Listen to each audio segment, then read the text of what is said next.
আমার ছোটবেলায় এটা দেখতাম যে এভরি আচ্ছা ছোটবেলাটা না বললেই হতো না, ঠিক আছে বুঝেছি, ইট ইজ ট্রু। এবং করতে করতে যখন 17 বছরটা পেরিয়ে গেল, এত বেশি প্ল্যানিং এলো যে সেই প্ল্যানিংটার মধ্যে না প্রাণটা আমি কোথাও মিস করতে শুরু করলাম, যে it was a talk show, it was not just a cookery show. আমার ওই 5,000 এপিসোড মানে অলমোস্ট 10,000 রেসিপি দেখিয়েছি, তো 10,000 রেসিপির পর আর কি দেখাবো আমি? মানে শুধুমাত্র জি বাংলার রান্নাঘর থেকে সরে আসা, যে আমাকে যে সরিয়ে দেওয়া হলো, সেটা আমার অবদানও কিছু কম নয়, কারণ আমারও খানিকটা গাছাড়া ভাব এসে গেছিল, যে ভাল লাগছে না। তুমি এত রান্না জানলে কি করে, শিখলে কি করে? যখন রান্নাঘর শুরু হয়েছে তখন আমি এত রান্নাও জানতাম না। মা হওয়ার পর একটা অদ্ভুত ফিলিং, মানে যেন মনে সবকিছু ছেড়ে যাচ্ছে, আমার আইডেন্টিটিটা তো চেঞ্জ হয়ে গেছে না, সেটা তো আমি নিতে পারছি না, কারণ হঠাৎ হঠাৎ কেঁদে ফেলছি। তো সেইখান থেকে যখন আমি বেরোলাম, তারপরও কাউকে আমি বলিনি, এই প্রথম তোমাকে আমি বলছি যে প্রেগনেন্সির পর এটা আমার হয়েছিল। শি ইজ একদম লক্ষ্মী, মা লক্ষ্মী, ওকে কোনোদিনও ছেড়ো না, তাই তোমার কপালে অনেক দুঃখ থাকবে। তুমি যেই ওর নাম বললাম তুমি এরকম হয়ে গেলে, বাপরে বাপ, তোমাদের তো 11 বছরের প্রেম, এখন এরকম হয়? এটা আমি যেটা বলছিলাম রিকালেক্ট করার চেষ্টা করছি। মোটেও না, তুমি চলে গেছো অন্য দুনিয়ায়। এই তো বলেছিলাম আমাকে দেখতে বাজে লাগছে এরকম ছবি তুমি দেখাবে, উমা হঠাৎ দেখি বুম্বাদা বলে তুই আমার বার্থডেতে তুই আমায় উইশ করবি না? হি ইজ একদম আলাদা, ওই জন্যই বুম্বাদা। Last day maybe, last day, that's family, that's my heart actually. আমাদের আজকের গেস্ট সুদীপা চ্যাটার্জি। সুদীপাদিকে জি বাংলা রান্নাঘরে আই গেস সবাই দেখেছেন, বাট তার আগের একটা জার্নি ছিল, সেটা খুব বেশি জন জানেন না, কারণ সেটা সুদীপাদি খুব একটা বেশি বলেও নি। আজকে আসার পর এই এপিসোডটা যে কি ভালো হয়েছে, সেটার একটা মাত্র কারণ হচ্ছে যে অ্যাজ আ পার্সন সুদীপাদি যে কতটা ভালো, সেটা অফ ক্যামেরা আমি আজকে রিয়েলাইজ করলাম। নিজের থেকে যে কি হেল্প করেছে আমাদেরকে, সেটা আমি বলে বোঝাতে পারবো না। সেটা আমার অনেক চেনা পরিচিত মানুষরাও হয়তো করেনি, যেটা সুদীপাদি আজকে প্রথম আমাকে দেখেই আমাদের সাথে এপিসোডটা শ্যুট করার পরই যা হেল্প করেছে আমাদেরকে। তো সুদীপাদির জার্নিটা হ্যাজ বিন ভেরি ফ্যাসিনেটিং। তার মেজর চাঙ্কটা আমরা জানি, বাট তার আগে এবং পরে অনেক কিছু আননোন স্টোরিজ আছে, সেইগুলোই সুদীপাদি শেয়ার করেছে। তো আশা করছি আপনারা পুরো এপিসোডটা দেখবেন আর আপনাদের ভালো লাগবে। সো আর দেরি না করে let's listen, learn and leave.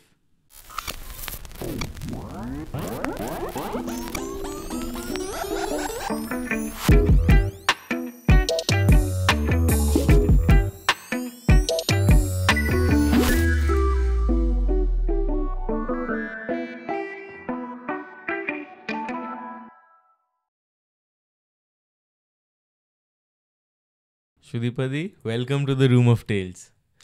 Thank you so much for having me over. আমার অনেক দিন ইচ্ছে ছিল, আমার না তোমার আড্ডা দেখতে খুব ভালো লাগতো, কেন it is very straight forward on your face. আমার খুব ইচ্ছে ছিল, মানে ইনফ্যাক্ট আমার ছোটোবেলা থেকে আমরা ইন্টারভিউ খেলতাম, মানে আমি একাই ইন্টারভিউ নিতাম, ভাল লাগতো নিজের আমার কবে লোকে ইন্টারভিউ নেবে। So I am very grateful and honoured, খুব ভালো লাগছে। তো এই যে ইন্টারভিউর কথা বললে, আমি কালকে একটু স্টাডি করছিলাম। আমি ইউজুয়ালি প্রেফার করি একটু স্টাডি করে হোস্ট করতে, কারণ আমি কিছু কোয়েশ্চেন লিখি না, কোনো প্রিপেয়ার করি না। তো তখন আমি কিন্তু অ্যাজ সাচ ওরকম প্রপার কোনো ইন্টারভিউ বা পডকাস্ট ওরকম আসছিল না, যেটা তোমার জার্নিটাকে কভার করছে প্রপারলি। এবং তোমাকে প্রিডমিনেন্টলি সবাই ওই জি বাংলা রান্নাঘরটাই, কারণ আই গেস 17 ইয়ার্স করেছো, তো সেটার একটা ছাপ থাকেই। বাট তার আগের যে একটা হিউজ একটা চ্যাপ্টার, একটা বা অনেক চ্যাপ্টার্স, একটা অনেক স্ট্রাগলের জায়গা, সেইটা কিন্তু খুব বেশি জন জানে না। না মানে সেটা জানার মতো কিছু নয়, মানে আমি তো সেরকম কেউ নই যে আমার জীবনী লোকে জানতে চাইবে। তবে হ্যাঁ, আমরা একটা সময় এমন সময় জন্মেছিলাম যেটা না মানে খুব ফরচুনেট মনে হয়, যে সময়টায় বড় হয়েছি আমাদের আলাদা করে। আমি উত্তর কলকাতায় বড়নগরের বেনিয়াপাড়া লেনে বড় হয়েছি, এবং সেখানে না এদেশি একটা কালচার ছিল, এবং তার মধ্যে কোনোদিনও আমাকে আলাদা করে ফেমিনিজম, তুই দাদা আর আমি সমান সমান, এসব কিছু আমাদের ভাবতে হয় না, ওটা আমাদের জীবনযাপনের মধ্যেই ছিল। মানে আমাকে বাড়িতে অনেকক্ষণ পড়লে, আমি হয়তো বাবা আসবে সময় হয়ে গেছে, বাবা ব্রিটানিয়ায় চাকরি করতেন। তো বাবা আসার সময় হয়ে গেছে, মানে এবার একটু 3 ভাই বোন পড়তে বসবো এবং বেশ দুলে দুলে দুলে দুলে পড়তে হবে এবং জোরে জোরে, বাবা যাতে বাবার কানে যায়। একটু পরে বাবা তুষ্ট হয়ে বলবেন যে, মানে তুষ্ট হয়ে না, বিরক্ত হয়ে বলবেন যে এবার এসো, হয়েছে হয়েছে, আচ্ছা ঠিক আছে ঠিক আছে, এবার ওঠো, অনেক পড়েছো। তার মানে দেখে যাতে মনে হয় আমরা অনেকক্ষণ পড়ছি। তো আমার মনে আছে, এটা যেদিনকে বাবা হয়তো অফিস যায়নি, এটা তো আমাদের একটা প্রাত্যহিক অভ্যেসের মধ্যে পড়ে গেছিলো। তো বাবাই এসে বলেছে আর কি, বাবা এত মাথা মোটা, এতক্ষণ পড়তে হচ্ছে। তো আমরা আমি ঘুড়ি ওড়াতাম ছোটোবেলায় পাড়ায়। খুব বিখ্যাত নাম ছিল সাঁতারের জন্য, গঙ্গার ধারে, গঙ্গার পাশে বাড়ি। তা আমরা সাঁতারে, আমি I use to be a very good swimmer. মানে সুইমার ভালো এই কারণে, কারণ আমি ছেলেদের সাথে কম্পিট করতাম, মেয়েদের সাথে নয়। মাঝ গঙ্গায় চলে যাওয়া, লঞ্চ থেকে ঝাঁপ দেওয়া, এই ঘাট থেকে ওই ঘাটে যাওয়া, এইগুলোই আমাদের গরমের ছুটির দিনগুলো কাটতো। আর জেলে পাড়ার ছেলেদের সঙ্গে ওপরে কোনো একটা ভাঙা বাড়ির পাঁচিল রয়েছে, সেখানে উঠে, স্লিপারি শ্যাওলা হওয়া পাঁচিল, সেখান থেকে উঠে ডাইভ দেওয়া। তো সেইগুলো আমাদের অ্যাডভেঞ্চার ছিল, সেইগুলো আমরা অনেক বেশি বাবা কেন সবাই গোটা পাড়াই এনকারেজ করতো। মানে এটা আলাদা কিছু নয়, ছেলে মেয়েরা একসাথেই বড় হয়েছি। তো আমরা যে সময়টা বড় হয়েছি না, এখনকার মতো নয়। এখন হয়তো সমাজ অনেক বেশি আধুনিক সেই অর্থে, কিন্তু সত্যিকারের আধুনিক আমাদের বাবা মারা ছিলেন, যারা সবসময় ছেলে মেয়ে নির্বিশেষে বলতেন। আমার বাবা যেরকম বলতেন যে, আমাকে অনেক দিন পর আমি জানতে পেরেছি, অনেক দিন, ইনফ্যাক্ট কলেজে উঠে যখন ওপেনলি ছেলেরা প্রপোজ করতে শুরু করলো, তখন জানতে পারলাম যে হ্যাঁ, আমায় বোধহয় একটু আলাদা দেখতে, ভালো দেখতে, খারাপ না। কিন্তু তার আগে অবধি আমাকে এটা বুঝতে দেওয়া হয়নি যে আমার জীবনের উদ্দেশ্য হচ্ছে আমার একটা ভালো সম্বন্ধ আসবে, বিয়ে হয়ে যাবে, তা না। দাদারা যেরকম বকুনি খেত, আমাদের বাড়িতে প্রাইমারি ক্রাইটেরিয়া ছিল, যখন প্রথম আমি ইটিভি চ্যানেলগুলো নতুন নতুন এসছে, তখন সুযোগ এসছে অ্যাঙ্কারিং করার, হোস্ট করতে হবে। বাবা প্রথমেই বলেছিল, ফিল্ম ইন্ডাস্ট্রিতে গেলে তো ওই ইন্ডাস্ট্রিতে গেলে একটা আলাদা চকমকে ব্যাপার, গ্র্যাজুয়েশনটা কিন্তু তোমায় করতে হবে, নাহলে বাড়ি থেকে বার করে দেবো, বাড়িতে জায়গা নেই। আর মা রোজ সকালে উঠে বলতো, শ্যামবাজারের মোড়ে দাঁড়িয়ে তো তুই তো ভিক্ষা করবি। আর দাদাদের বলতো, তোরা তো ব্যাংক লুট করবি, কারণ তোদের কিচ্ছু হবে না, পাশের বাড়ির মুখকে দেখ, ভোর 6টা থেকে উঠে পড়ছে, আর তোদের দ্বারা কিচ্ছু হবে না, তুই ভিক্ষা করবি শ্যামবাজারের মোড়ে। তো আমার মনে আছে যে না, আমাদের মাথার উপর এই চাপটা ছিল যে নিজের পায়ে দাঁড়াতে হবে, একটা চাকরি করতেই হবে, ছেলে হও মেয়ে হও। তো আমাদের ওই ছোটোবেলাটা না অন্য রকম একটা ছোটোবেলা, এবং সেটা না সোনায় মোড়া একটা ছোটোবেলা। মোহনবাগান ইস্ট বেঙ্গল ম্যাচ হচ্ছে, আমাদের বাড়িতে টিভি, আমাদের মনে আছে একটা অদ্ভুত উত্তেজনা বাড়িতে। মামারা হচ্ছে বাঙাল, তারা টিভি সরাসরি একটা ঘর ছিল, মামারা ওই ঘরে বসবে আসলে, কেননা প্রথম ঘরটা যেটা টিভির ঘর, সেটা মোহনবাগানের, কারণ ওইখানে আমাদের গ্যালারি আলাদা। এবং আমার মনে আছে ওখানে যারা ইস্ট বেঙ্গল সাপোর্টার খেলা দেখতে আসতেন, কেননা পাড়ায় হয়তো একটাই টিভি, একটা কি দুটো টিভি, তো তারা গোল হলে মানে হাততালি দিতে পারবে না, তাদের ভাব করতে হবে যেন শোক নেমে এসছে, শোকের ছায়া। এরকম একটা রেডিও শোনা, একটা ছাতের জীবন, লোডশেডিং, সেই সময় লোডশেডিং হলো মানে কি মজা, ছাতে গিয়ে গান বাজনা, গানের লড়াই, তারপরে সেই গান নিজেদের ছাদ থেকে পাশের ছাতের একটা জীবন, মানে গ্রীষ্মে ছাদ মানে আমাদের রাত্রিবেলা গঙ্গার মিষ্টি একটা হাওয়া বয়ে আসছে, কেউ মাদুর, কেউ শতরঞ্জি বিছিয়ে আকাশে তারা চিনছি, এটা কালপুরুষ, ওটা লুব্ধক, ওটা ক্যাসিওপিয়া, এরমভাবে আমাদের তারা চিনত। আর ভূতের গল্প শুনতাম। এটা হচ্ছে গরমকাল, বর্ষা মানে শিলাবৃষ্টি, শিল কুড়োনো, বৃষ্টিতে ভেজা। শরৎকাল মানে ঘুড়ি ওড়ানো, এবং মারা ওই ছাতে সব শুকোতে দেবে, আচার শুকোচ্ছে। শীতকাল মানে মা লেপ দেবে আর ওই বালিশ টালিশ সব ছাতে শতরঞ্চি বা মাদুরের ওপর দেবে, সেইখানে একটা রেডিও নিয়ে বসে, আমাদের একদিকে একটা টিয়া পাখি, রেডিও, আমাদের জীবন সারাদিন ছাতে, কমলা লেবু নিয়ে খাচ্ছি, ছাতে যাচ্ছি, মজা করছি। তো এই যে আমাদের জীবনটা আমরা এত এনজয় করেছি, এখন কেউ ভাবতেই পারবে না, এখনকার ছেলেমেয়েরা অতটা লাকি নয়। বাবা, আমি অনেকক্ষণ কথা বলে একটা না, এরপরেও আমি তোমার সঙ্গে বলবো যে আমি না অ্যাকচুয়ালি খুব ইন্ট্রোভার্ট। তো তুমি নিউজ রিপোর্টিংও করেছিলে, সেটা কিন্তু মানে আমি তো জানতামই না, আমার মনে হয় যে খুব বেশি জন কিন্তু জানে না যে তুমি নিউজ রিপোর্টিং আহা কি করেছিলে। ভালো কফি, খুব ভালো কফি হয়েছে। Thank you. বলে তো চা দিয়ে, চা আর কফি দিয়ে একটা মানুষের, একটা বাড়ির মানুষদের টেস্ট বোঝা যায়। আর যদি তুমি বাড়ির মানুষটা কেমন সেটা বুঝতে চাও, তাহলে তার বাড়ির ওয়াশরুমে যাও। ওয়াশরুম দেখলে বুঝতে পারবে যে অ্যাকচুয়ালি মানুষটা কীরম। যাই হোক, খুব ভালো কফি খেলাম। একটা টিক মার্ক পেয়েছি। বাথরুমটা পরে দেখবো কি। না সত্যি খুব ভালো কফি। কফি বানায় যে, মানে কফিটা খেলে বুঝতে পারবে সে খুব যত্ন নিয়ে বানিয়েছে, এবং সে নিজেও কফি খেতে ভালোবাসে। মানুষটা সম্পর্কে আইডিয়া করতে পারছি কে এই মানুষটি। খুব ভালো, অসাধারণ কফি, থ্যাংক ইউ। হ্যাঁ, তুমি যেটা বলছিলে সাংবাদিকতা, আমাদের সময় কাজ বেশি ছিল, লোক কম ছিল। এখনকার সময় হলে হয়তো আমরা কম্পিট করে পারতুমও না। আমরা মনে আছে আমি সুদেষ্ণা রায় তখন সংবাদ প্রতিদিনে এডিটর ছিলেন বোধহয়, বা জয়েন্ট এডিটর বা সাব এডিটর, এডিটোরিয়াল টিমেই ছিলেন। আমাকে ডেকেছিলেন, ওনার একটা টেলিফিল্ম হবে, তাতে আমাকে মানাবে কি না দেখতে গেলাম। যেতে বললো, আমার দিকে তাকিয়ে আমার সাজ পোশাক দেখে বোধহয় কিছু আন্দাজ করেছিল যে আমি একটু রেবেল। তো আমাকে বলেছিল, আচ্ছা 4টে রবীন্দ্রসঙ্গীত বলো তো। টেলিফিল্মে অভিনয় করতে রবীন্দ্রনাথের গান, আমি এটা বুঝেছিলাম ওই 3-7 গোলাপে গেলে হবে না। 4টে রবীন্দ্রসঙ্গীত মানে ওই ফুলে ফুলে ঢলে ঢলে চরণধরিতে, এগুলো বললে চলবে না। আমি কঠিন কঠিন কয়েকটা বললাম, যেগুলো কেউ শোনেই নি, হয়তো খুব একটা শোনে না। তাতে উনি বুঝতে পারলেন আমি যথেষ্ট পাকা এবং কিছু একটা প্রমাণ করতে চাই। বলে, এই তো পাওয়া গেছে, এই তুমি চলে যাও তো। আমি, কোথায়? বললো, গীতা ঘটক এসছেন, ওনার একটা ইন্টারভিউ নিতে হবে, আর উনি গীতা ঘটক একটা অনুষ্ঠান করছেন, সেটা নিয়ে রিপোর্টিং করতে হবে। পারবে তো? পারবো না বলার তো কোনো জায়গা, গীতা ঘটককে সামনে শুনতে পাবো, that is enough for me. তো আমার সঙ্গে এক বন্ধু ছিল, বলে ওকেও নিয়ে যাও, দুজনের চলে যাবে। আর প্রেস থেকে গেলে তাদের আলাদা একটা ব্যাপার, সেই লোকটাও সামলাতে পারেনি। কিন্তু যখন গীতা ঘটক শোনাচ্ছেন যে তিনি শান্তিনিকেতনে কিভাবে ফুলে ফুলে ঢলে ঢলে শিখেছিলেন, এটা না বললেই নয়, কেননা আমি গানটা খুব খারাপ গাই।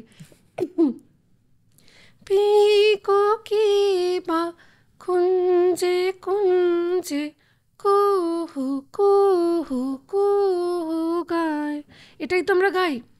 কিন্তু উনি বললেন, আমাদের যখন শিখেছি, আমরা তো ওই মাঠে বসে শিখেছি গাছের তলায়, বসন্তকাল, আমাদের বলা হয়েছিল কোকিল ডাকছে কিভাবে কুহু, সেটা শোনো। আর তুমি যেভাবে গাইছো বা আমরা যেভাবে গাই, দুটোর মধ্যে পার্থক্য কী আছে সেটা বলো। তো গীতা ঘটক সেটা পেরেছিলেন বলতে। সেটা হচ্ছে কুহু কুহু কুহু গায় নয়, কুহু কুহু কুহু গায়। এটা হচ্ছে কুহুটা ডাকে, একটা পাখির ঠোঁট যেভাবে আঁকে, এই কুহু কুহু, এটা তোমাকে বুঝতে হবে। তা এইটা যখন শিখলাম না, আমি মানে এটা একটা অপূর্ব পাওয়া। মানে আমাদের সময় ভাগ্যিস সেদিন কোনো রিপোর্টার ছিল না, এবং আমি রিপোর্টিং করেছিলাম প্রায় 2 পাতার। আমাকে বলল, তোমার 50টি শব্দ ছাপা হবে, আমরা এখান থেকে বেছে নেব। এবং আমার নামও যায়নি, বলাই বাহুল্য, কে যাবে কেন, নিজস্ব সংবাদদাতা। তো সেইটার একটা বিরাট, মানে এরকম বহু বহু জায়গায় আমি সুদেষ্ণাদি একটা টেলিফিল্মে শ্যুট করছি, তখনকার বাজেট অত বেশি ছিল না, থাকতো না, মেকআপ ভ্যান আমরা জীবনে চোখে দেখিনি, এসি গাড়ির তো প্রশ্নই ওঠে না। তো আমার মনে আছে, আমার একটা সিন ছিল যেখানে আমি অপুদা ছিল, তো আমি রক্তাক্ত, মানে আমি মার্ডার্ড হয়ে গেছি, পুরো জামা কাপড় মাথা থেকে সব রক্ত। তো বললো, ওকে স্টুডিওয় পাঠাতে গেলে একটা গাড়ি ওখানে লেগে যাবে, মানে আমি ওখানে চান করব, স্নান করব, আবার মেকআপ করব, আবার আসব, তাতে একটা বেলা বয়ে যাবে। তো ওকে আমরা বরং কাছে কারুর বাড়িতে রেখে দিই। তো আমাকে বলে, চ। গেলাম একটা অপূর্ব সুন্দর বাড়ি, সিঁড়িটায় দেখলাম, সিঁড়িতে এত সুন্দর করে ডোকরার জিনিস দিয়ে সাজানো, ডান দিকে বসার ঘর, সেটা একরকম বেশ একটু বিদেশি কায়দায় সাজানো। আমি স্নান ঘরে গেলাম, বাথরুমে দেখলাম বই, প্রচুর বই, স্নান টান করে এসে, আর প্রচুর পারফিউম। বাথরুম কারুর এত সুন্দর হতে পারে ভাবা যায় না। আমি বেরিয়ে এসে যার সঙ্গে আলাপ হলো, যার বাড়ি, তার নাম ঋতুপর্ণ ঘোষ, এবং বললো ঋতুদা ওনা এখানে থাকবে, তখন ঝুমুরদি আর কি ঋতুদার অ্যাসিস্ট্যান্ট ছিল বোধহয় বা একসাথে কাজ করতেন। আমি তো দেখে এটা ঋতুপর্ণ ঘোষের বাড়ি, ও ওয়াও কি কথা বলবো। ঋতুদাকে আমি বললাম আপনার বাড়িটা একটু ঘুরে দেখবো, বলে হ্যাঁ দেখ। তো আমি বেডরুমটায় দেখেছিলাম, আমার এখনও মনে আছে, জাফরির কাজ করা, মানে বারান্দার দরজাটা অবধি জাফরির কাজ, আর মাথার পাশে একটা ছবি রাখা 19শে এপ্রিলের, রিনাদি, চুমকিদি আর ঋতুদা। তারপর নিচে সিঁড়ি দিয়ে নেবে এসে দেখলাম যেখানে ঐশ্বরিয়া রাই আগের দিনই বসে চোখের বালির কস্টিউম নিয়ে কথা বলে গেছে। আমি তো সেই জায়গাটা দেখছি, এখানে ঐশ্বরিয়া রাই বসেছিল। তখন আমি বললাম যে বাড়িটা যে সাজানো, বাড়িটা একটু অন্য রকম সাজানো, মানে সবটা এক প্যাটার্নে নয়, বাড়িটা এত সুন্দর। তো ঋতুদা বলেছিল বাড়িটায়, তোর বাড়িটা যদি অন্য কেউ সাজিয়ে দেয় সেটাতে তোকে দেখা যাবে না, তোর বাড়িটায় তোকে দেখা যাবে তখনই যখন সেখানে, এই ধরো তোমার এখানে দেখো কোনো মিল নেই, এই যে এখানে একটা ডোকরার মূর্তি, তার পাশে আবার কাঠের পুতুল, তার পাশে দেখো এক একটার থেকে আলাদা, কিন্তু যদি কোনো ডিজাইনার সাজাতো একটা সিমেট্রি থাকতো এর মধ্যে।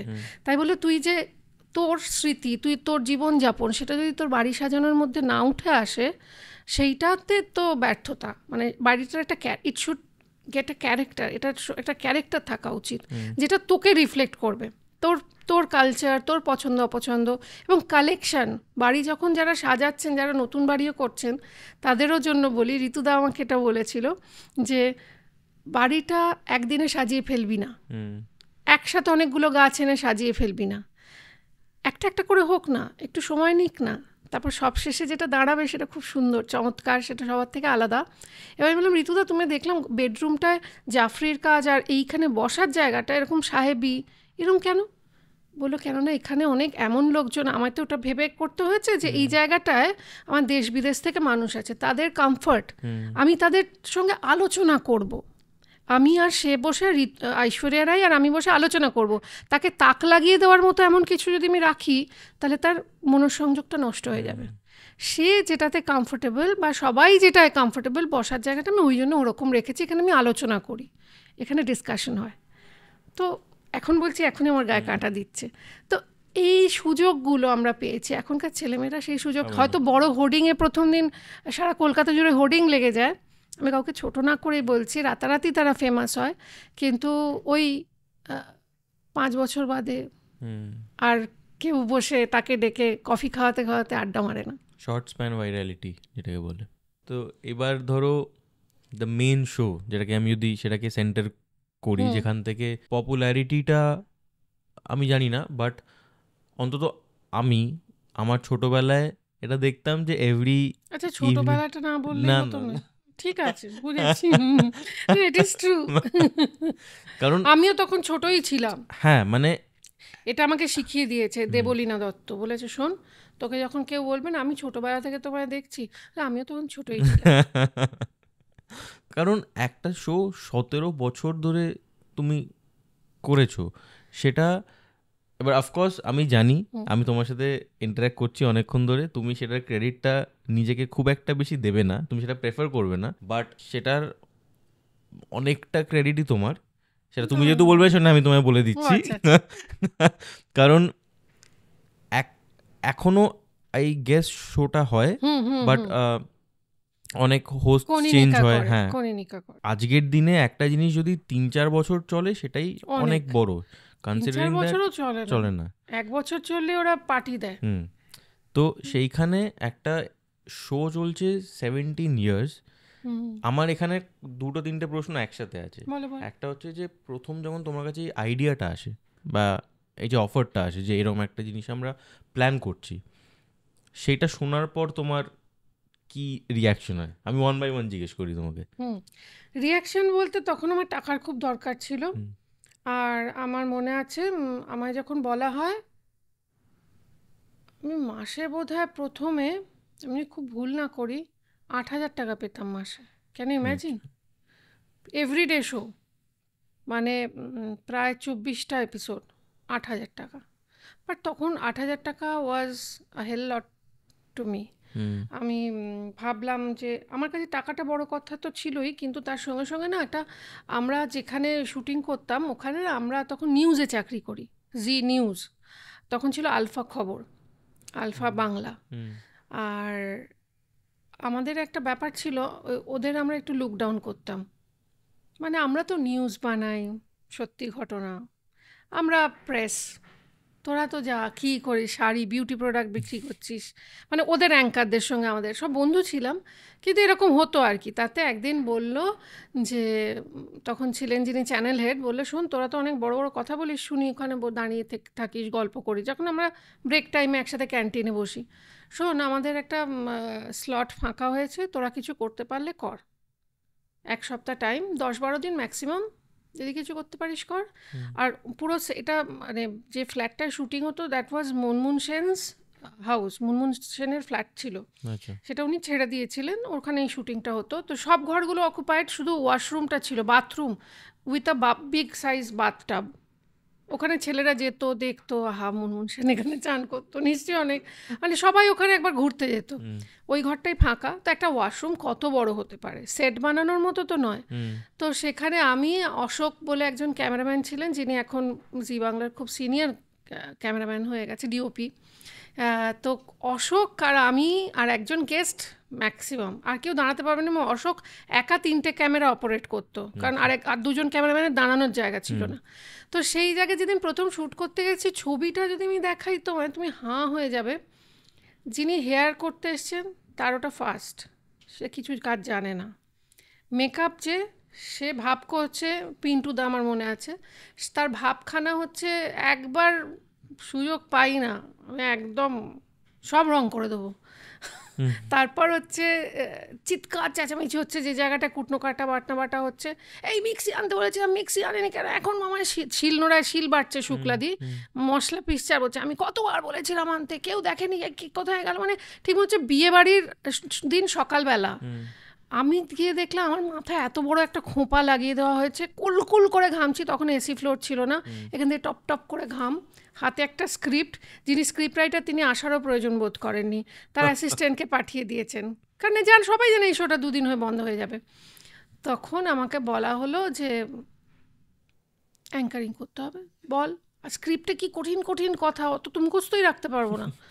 তখন আমি বললাম কি করি, স্ক্রিপ্ট রাইটারের যিনি লেজুর এসছেন, অনাদা, অনমিত্র ব্যানার্জি, অনাদা আর আমি ঠিক করলাম, অনাদা এত মুখস্থ আমি করতে বলতেই পারবো না, আমার তো জিভ জড়িয়ে যাবে।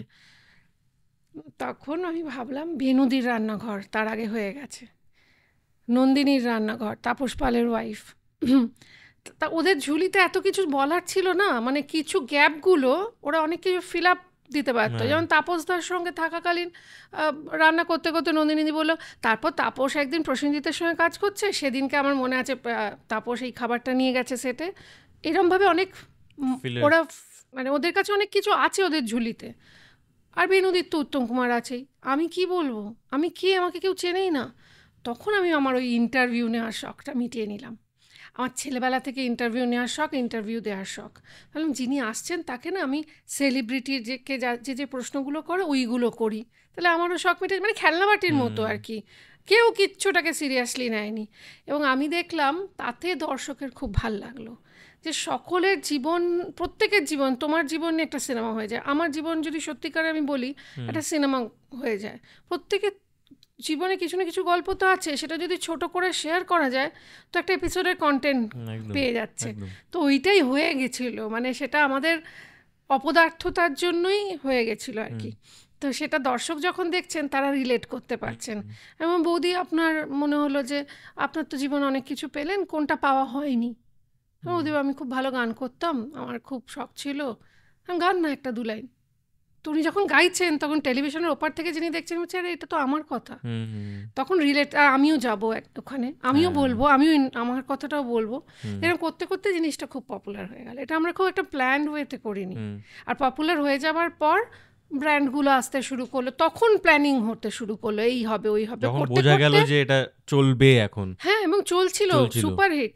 এবং করতে করতে যখন 17 বছরটা পেরিয়ে গেল, এত বেশি প্ল্যানিং এলো যে সেই প্ল্যানিংটার মধ্যে না প্রাণটা আমি কোথাও মিস করতে শুরু করলাম, যে it was a talk show, it was not just a cookery show. হ্যাঁ I used to talk. I used to মানে যারা আসতো তারা they used to share a lot. তারপর যখন একটা বিরাট টিম এসে গেল, তাদের টিমকে দেখো, তাদেরও তো কাজ করতে হবে, তাদের তো দেখাতে হবে যে আমার ইনপুটটা এই। তো তারা ডেটা নিয়ে এসে মিনিট বাই মিনিট অ্যানালিসিস শুরু হয়ে গেল। এইখানটা লোকে ছেড়ে দিচ্ছে, দেখছে না, তার ফলে আমরা একটা নয় দুটো রান্না দেখাবো। এবার দুটো রান্না দেখাতে গেলে কথা কমাতে হবে, দুজন গেস্ট আসবে, যেখানে একজন গল্প বলতো সেখানে দুজনের গল্প। তারপর গল্পটা চলে গেল সেই অর্থে দিদি নাম্বার ওয়ানে। তারপর দিদি নাম্বার ওয়ান যেহেতু প্রত্যেকের গল্প বলছে, দুঃখের কাহিনী, জীবনের লড়াইয়ের সংগ্রামের কাহিনী, তখন না দুটোর কন্টেন্টটা মিলে যাচ্ছে। মানে রান্নাঘরে আমি যা করছি দিদি নাম্বার ওয়ানেও অ্যাকচুয়ালি তাই হচ্ছে। তাহলে ওই দুটো মেলালে তো চলবে না। তখন আমাদের আরও বেশি কনসেন্ট্রেট করতে শুরু করলাম শুধুমাত্র রান্নায়। এবার শুধুমাত্র রান্নায় করতে গেলে 5,000 এপিসোড করেছি আমি। 5,000 এপিসোডের পর আমি তো স্প্যানিশ কোনো রান্না দেখাতে পারছি না। মানে সেই অর্থে চাইনিজ বলতে আমার ফ্রাইড রাইস, চিলি চিকেনেই আবদ্ধ থাকতে হচ্ছে। খুব এক্সপেরিমেন্টাল কিছু দেখানো যাবে না, গ্রাম বাংলার দর্শক নেবে না। তো আমার ওই 5,000 এপিসোড মানে অলমোস্ট 10,000 রেসিপি দেখিয়েছি। তো 10,000 রেসিপির পর আর কী দেখাবো আমি? তখন আমারও একটা মানে শুধুমাত্র জি বাংলার রান্নাঘর থেকে সরে আসা, যে আমাকে যে সরিয়ে দেওয়া হলো, সেটা আমার অবদানও কিছু কম নয়। কারণ আমারও খানিকটা গাছাড়া ভাব এসে গেছিলো, যে ভাল লাগছে না। এত বছর ধরে একটা জিনিস করা, সেটা ভালো না বাসলে তো কেউ করতে পারবে না। তো রান্নার প্রতি ভালোবাসাটা বা খাওয়া দাওয়ার প্রতি ভালোবাসাটা, সেটা ছোটবেলা থেকেই ছিল না? তুমি এত রান্না জানলে কি করে, শিখলে কি করে? না, সেটা আমি জানতাম না। ইনফ্যাক্ট যখন রান্নাঘর শুরু হয়েছে তখন আমি এত রান্নাও জানতাম না, আর এত যে রান্নায় আগ্রহ তাও ছিল না। আমার আগ্রহ ছিল ইন্টারভিউ নেওয়াটা। এবার ব্যাপারটা হচ্ছে, আমরা যে সময়টা বড় হয়েছি না, ওই যে বারবার বলছি সময়টা খুব ইম্পর্টেন্ট, তখন না আমাদের এত রকমের এন্টারটেনমেন্টের জায়গা ছিল না।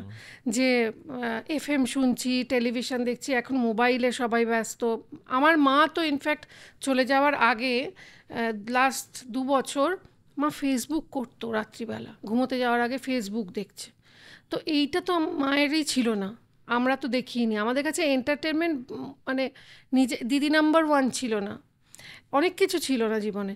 তো তখন আমাদের দেখতাম মা কাকিমাদের পাড়ায়, সেই কাকিমার খুব নাম, মানে আমার মামুনির যেরকম, যে ইনি রান্না ভালো করেন। বৌদি, পাড়ায় হয়তো সরস্বতী পূজা ভোগটা কিন্তু আপনাকে রান্না করতে হবে। বা আমার মামুনি, মানে মা নয়, আমার জেঠিমা কাম মাসি, আমাদের মাদের 2 মেয়ের মানে 2 বোনের এক বাড়িতেই বিয়ে হয়েছে। তো উনি আমার মাসিও হন, আর মেজো মাসি কাম সেজো জ্যাঠাইমা। তো উনি অসাধারণ রান্না করতেন। আর আমি দেখতাম ওনাকে না সবাই নিয়ে মানে মাথায় তুলে রাখছে আর কি। মানে যা ভালো ইলিশ আসছে, অনেক কিছু আসছে, আচ্ছা মাছটা কিন্তু মেজো বৌমা করবে। আর ওইটা মানে আমরাও যেরকম বলতাম, মামুনি মাংসটা তুমি করো প্লিজ, মামুনি তুমি এটা করো। তো ওই যে একটা পপুলারিটি, সেটা আমাকে বোধহয় অ্যাট্রাক্ট করতো, যে রান্না করে তাক লাগিয়ে দেওয়া যায়। মানে যতই তুমি যাই করো, খাবার টেবিলে ওই মুখে হাসিটা, ওটা এমন একটা জাদু, এমন একটা ম্যাজিক আছে এটার মধ্যে। দেখি সবাই ছোট থেকে বড় সবার কাছে মামুনি প্রিয়, সবাই মামুনিকে চাইছে। তো সেটা নিয়ে একটা অন্য বউদের হিংসা আমি দেখেছি, যে বাবা এটা তো দিদি ছাড়া কেউ রান্না করবে না। তো সেইটা থেকে বোধহয় একটা আগ্রহ ছিল। প্লাস বেনুদি আমার জীবনে একটা বিরাট প্রভাব রয়েছে। বেনুদি আমাকে, আমার জীবনের ড্রিম ম্যান উত্তম কুমার, বেনুদি তাকে খাবার দিয়ে একেবারে হাতের মধ্যে রেখেছিলেন। বেনুদির কাছ থেকে গল্পগুলো শুনতাম, রেসিপি। পরে যে বেনুদির সাথে আমি তো কাটিয়েছি অনেকটা সময়, আমার অগ্নিদেবের সাথে থাকার পর থেকে তো আমি বেনুদির কস্টিউম করতাম, স্ক্রিপ্ট লিখতাম। তো দিনের অনেকটা সময় সাবুদি বেনুদির সাথে আমি কাটিয়েছি অ্যাট এ টাইম। তো বেনুদি আমাকে অনেক সংসার করতে শেখা। আমি আসলে যেটা লোকে দেখে সেটা তো আমি নই। আমার যে দুর্গাপুজোয় বেশ নাকে নথ পরে, এক মাথা সিঁদুর, এক গা গয়না পরে, বেশ একটা গিন্নি বান্নি চেহারা, that is so not me. ওটাও আমি, কিন্তু ফর আ টাইম বিং। ওটা আমি 5 দিনের জন্য হতে পারি, ওটা আমি সারা বছরের জন্য হতে পারবো না। আমার টম বয়স মেয়ে, আমার মেয়ে বন্ধুই কম, আমার ছেলে বন্ধু বেশি। কারণ আমি ক্রিকেট খেলতে ভালোবাসি, ফুটবল দেখতে ভালোবাসি, আমার সব আমি 5টা দাদার সাথে বড় হয়েছি। তো ফলে আমার মেয়েলি ওই জিনিসগুলো, আমি কোনো কিছু ছোট করে বলছি না, ওগুলো আছে, নেই তা না, কিন্তু কম আছে। তো ফলে আমার বেনুদি অনেকটা মানুষ করেছে যে সংসার এভাবে করতে হয়, সংসার অনেক স্থিতি রাখতে হয়, ধৈর্য রাখতে হয়। এই যে আমার রাত্রিবেলা বরের সাথে তোমার কোনো কোথাও পার্টিতে গেলে ঝগড়া হলো, তুই কি করবি? তক্ষুনি বাড়িতে এসে ওটা নিয়ে ঝগড়া করবি না, এসেই নিজের ট্যান্ট্রাম একদম দেখাবি না, রাগ, এই ব্যাগটা ছুঁড়ে ফেলে দিলাম, ওটা করলাম, হাবে ভাবে কিচ্ছু হয়, চুপচাপ শান্ত হয়ে ঘুমিয়ে পড়। ঘুম না আসে ঘুমের ভান করে পড়ে থাক। সকালবেলা এক কাপ চা নিয়ে বসবি, প্রথম সিপটা খেতে দিবি, তারপর তাকাবি এরম করে। আমি আওয়াজ করে চা কফি খাই, তা খেয়ে দেখবি তোকে দেখছে কিনা। ও কিন্তু জানে কি করেছে, এবং তুই যাকে মাপছিস সেটাও জানে। তারপর যখন সে কথা বলতে শুরু করবে তখন বলবি যে দেখো তোমাকে একটা কথা বলি, কালকে তুমি যেটা করলে না, শান্ত স্বরে বলবি, কারণ শান্ত স্বর অনেক বেশি, ইট ওয়ার্কস বেটার দ্যান চিৎকার। তো শান্ত স্বরে বলি যে করলে আমাকে না তুমি আর তোমার সঙ্গে পার্টিতে নিয়ে যেও না, আমার ভালো লাগে না। কেননা দেখো এসে তোমার আমার মধ্যে অশান্তি হবে, তার চেয়ে তুমি বরং একাই যাও, কারণ পার্টিতে তো আমি একাই বসছিলাম, তুমি তো অন্যদের সঙ্গে ব্যস্ত ছিলে, তো তার থেকে আমার যাওয়ার কোনো মানে হয় না, চা খাও, ঠান্ডা হয়ে যাচ্ছে। এইবার যে উত্তরটা পাবি তা মা এসে বলবি, হ্যাঁ সেটা কাজে দিয়েছে আর কি। তো আমাকে বেনুদি অনেকটাই মানুষ করা, সংসারী করা, এগুলো করেছে। কিন্তু বাকিটা আমি এখনও অনেক বেশি, মানে এক্ষুনি যদি তোমার সঙ্গে কথা বলতে বলতে এখানে মেসির ফুটবল দেখায়, আমরা 1 মিনিট একটু কাটো, আমি মেসিকে দেখবো। আবার মেসি যদি কালকে বলে যে, আমি স্বপ্নে তো অনেকবার উনি স্পষ্ট বাংলায় এসে বলেছেন আমি তোমায় ছাড়া বাঁচবো না, চলো, আচ্ছা না মানে অগ্নির কী হবে, বলছে ওকে আমরা প্যারিসে শিফট করে দেবো। তো এরকম অনেক কনভারসেশন হয়েছে স্বপ্নে। তো বেনুদির অনেকটা অবদান আছে আর কি ওইটা। তো এবার ধরো তোমার লাইফে অনেক কটা ফেজেস যায়, আমি সেইগুলো একটু পরে ট্যাপ করছি। আমার একটা জিনিস জাস্ট তোমার থেকে জানার ইচ্ছে আছে, যে এখন তুমি যখন ওই পুরনো দিনগুলোয় ফিরে তাকাও, ওই ধরো যখন প্রথম দিন তুমি আমি এটা শুধুমাত্র রান্নাঘরের পরিপ্রেক্ষিতে বলছি, বুঝতে পেরেছি, যে তুমি যে ফার্স্ট ডে আর লাস্ট ডে, এই এই হিউজ ফেজটার মধ্যিখান থেকে তুমি অ্যাজ আ পার্সন তোমার কি কি ইনটেক্স ছিল? তুমি যদি আমার প্রথম দিকের এপিসোড দেখো হাসবে, এখন হাসি পায়। মানে আমার মনে আছে যখন 5000 এপিসোড হলো, জি বাংলা ওই পুরনো ফুটেজ কিছু বার করেছিল, বা দাদাগিরিতে গেছিলাম যখন, তখন আমাদের প্রথম দিকের একটা এপিসোড আমি না দেখে, হ্যাঁ এটা আমি, কি খারাপ মেকআপ করতাম, ও মাই গড, ইট ওয়াজ লাইক, মানে I use to look like a Joker. এরম একটা ডিপ লিপস্টিক, রেখা সাজার চেষ্টা, আমাদের কাছে তো ওইটাই সামনে, চোখের সামনে রয়েছে, এত মেকআপ, মুখটা, গলাটা আলাদা, কানটা বোঝা যাচ্ছে পুরো মুখোশের মতো একটা মেকআপ, জঘন্য মেকআপ সেন্স ছিল। আর গলাটা আমার এরকমভাবে কথা বলতাম, হ্যাঁ তাহলে তুমি কি করছো, মানে আমি না এরমভাবে কারো কথা বলছিস কেন, আমার এখন যদি আমার দেখে মনে ঠাস করে একটা চড় মারি, এ কি নেকা রে, এত নেকা, আমি সত্যি বিশ্বাস করতে পারি না ওটা আমি। তারপর মনে হয় না ওই আমিটাও তো সত্যি, ওই আমিটা সত্যি। কিন্তু হ্যাঁ, ওই রান্নাঘরের জার্নিটা আমাকে অনেক অনেক, আজকে নইলে আমার সঙ্গে তুমি বসে গল্প করতে না। রান্নাঘরটা আমাকে জি বাংলা এত প্যাম্পার করেছে, এত প্যাম্পার করেছে, মানে ফ্লুরিস থেকে আমার ব্রেকফাস্ট আসতো, যখন আমরা এই দিকটায় শুটিং করতাম পার্ক স্ট্রিটে, তখন পার্ক হোটেল থেকে আসতো, এটা তো স্পয়েল করা ছাড়া আর কি। এবার যখন আমাদের রাজারহাটে শিফট হয়ে গেল, তখন আমার মনে আছে ওয়েস্টিন বা নোভোটেল থেকে আমার লাঞ্চ আসতো। আর শুধু আমার নয়, সৌরভ গাঙ্গুলিরও, পাশের ফ্লোরে উনি শুটিং করছেন, আমি I use to feel like a, মানে কুইন বলবো না, কিং, মানে আমার সফা ড্রিভেন কার দাঁড়িয়ে আছে, ওয়াও, মানে আমার নিজের মেকআপ রুমটা হচ্ছে মিঠুনদার মেকআপ রুমের মতো, একটা বিছানা রয়েছে সুন্দর। আমি যেদিনকে লাস্ট শ্যুট করি, আমার নাম পিঙ্কি ডাক নাম, সেটা অনেকে জানে। তো আমি গিয়ে দেখলাম দরজাটা খুলে, মানে আমার ওই জন্য কনিনিকা কেন করছে তাই নিয়ে কোনো রাগ বা অভিমান নেই, জি বাংলা আমাকে কিভাবে, মানে সেদিনকে একটা বিয়ে বাড়ি দেখলাম, নিচে ভিয়েন বসেছে, তারপর মানে বুফে বসেছে, খাওয়া দাওয়া হবে, দরজাটা খুললাম, দেখলাম পিঙ্ক রোজেস, যত রকমের পিঙ্ক ফুল হয় আমার মেকআপ টেবিলের ওপর রাখা, মিষ্টি পাঠিয়েছে যারা আমাদের স্পন্সার্স, তো আমার কোনো অভিযোগ নেই। কিন্তু যখন ফিরছি তখন আমার মনে হচ্ছে থ্যাংক গড এটা শেষ হয়েছে, কেননা তখন ওয়ার্ল্ড কাপ চলছিল। আমাকে আর মিথ্যা কথা বলতে হবে না, ডুব দিতে হবে না, আজকে আমার ভীষণ মাথা ধরেছে, শরীর খারাপ, এইটা বলে তুমি ভালো জানো, ইউ নো মি বেটার, কেননা আমাকে শুটিং ফ্লোরে নিয়ে আসাটাই ইটসেলফ আ চ্যালেঞ্জ, কেননা আমার রোজ শরীর খারাপ হয়ে যায় সকালবেলা উঠেই, আর আমার একদম শুটিং করতে যেতে ভালো লাগতো না, মানে এখনও লাগে না ইনফ্যাক্ট, মানে আমাকে টেনে আমি ভীষণ টু লেজি, আমাকে দিয়ে লেখানোটা খুব ডিফিকাল্ট, যেটা অগ্নিদেব ছাড়া কেউ পারেনি আমাকে দিয়ে, মানে ইনফ্যাক্ট কালকে বুম্বাদার সঙ্গে আমার মিটিং, আমি এখনও কিন্তু জানি না কি বলবো। আমাকে অগ্নি বলেছে, তো আমি বুম্বাদাকে বলে দেবো তুমি আগের দিন লিখেছো, এই যে তোমাকে বললাম এখান থেকে বেরিয়ে একটা খাতা কিনবো, মানে খাতা কিনে আমি লিখতে বসবো, তো আমাকে ওইটা মানে একদম বন্দুক ঠেকিয়ে কাজ করাতে হয়। তুমি যেরকম, তোমাকে আগের দিন আমি বসিয়ে রেখে বলো আমার ভীষণ শরীর খারাপ, জানো তো, মানে আমার মুখ চোখ দেখো, তুমি বুঝতে পারছো তো, আমি সারা রাত ঘুমোইনি, কালকে যাব, হ্যাঁ বলে তুমি যে এলে, এই যদি তুমি ইগোইস্ট হতে, তুমি যদি না আসতে, তোমার সঙ্গে আমার এই জার্নিটাই হতো, কারণ আমি আর তোমার আসতামই না। আমার বাড়িতে থাকতে এত ভালো লাগে কোনো মানুষের। এই যে গাড়িতে আস্তে আস্তে আমরা একটা কমন ফ্যাক্টর ডিসকভার করলাম, ডিপ্রেশন। হ্যাঁ হ্যাঁ, আচ্ছা তোমাকে আমার জিজ্ঞাসা কর, আর যারা তোমাকে তো নিশ্চয়ই কেউ জিজ্ঞাসা করে না, তোমার ভয়েসটা ভালো বলে তুমি শুরু করেছিলে এটা, যে আমার খুব কনফিডেন্ট, আমার একটা বেশ ব্যারিটোন ভয়েস আছে। আমার ভয়েস ভালো, এই আমার 28 বছর বয়সেই প্রথম কেউ একজন বলল। না, তোমার যখন শুনি আমরা, যখন আমরা দেখি বা শুনি, ওটাই মেন অ্যাট্রাক্ট করে, যে তোমার ভয়েসটা খুব ক্লিয়ার আর মানে খুব স্ট্রেট যে বলো, সেইটা তোমার গলার অ্যাপ্রোচে আছে। এটা তো নিশ্চয়ই তুমি জানো না, এটা হতে পারে না, আমি মেয়েদের মতো করো না। আমি জেনুইনলি জানতাম না, এই প্রথম কেউ এটা বললো, না ভয়েসটা একটু ইউনিক।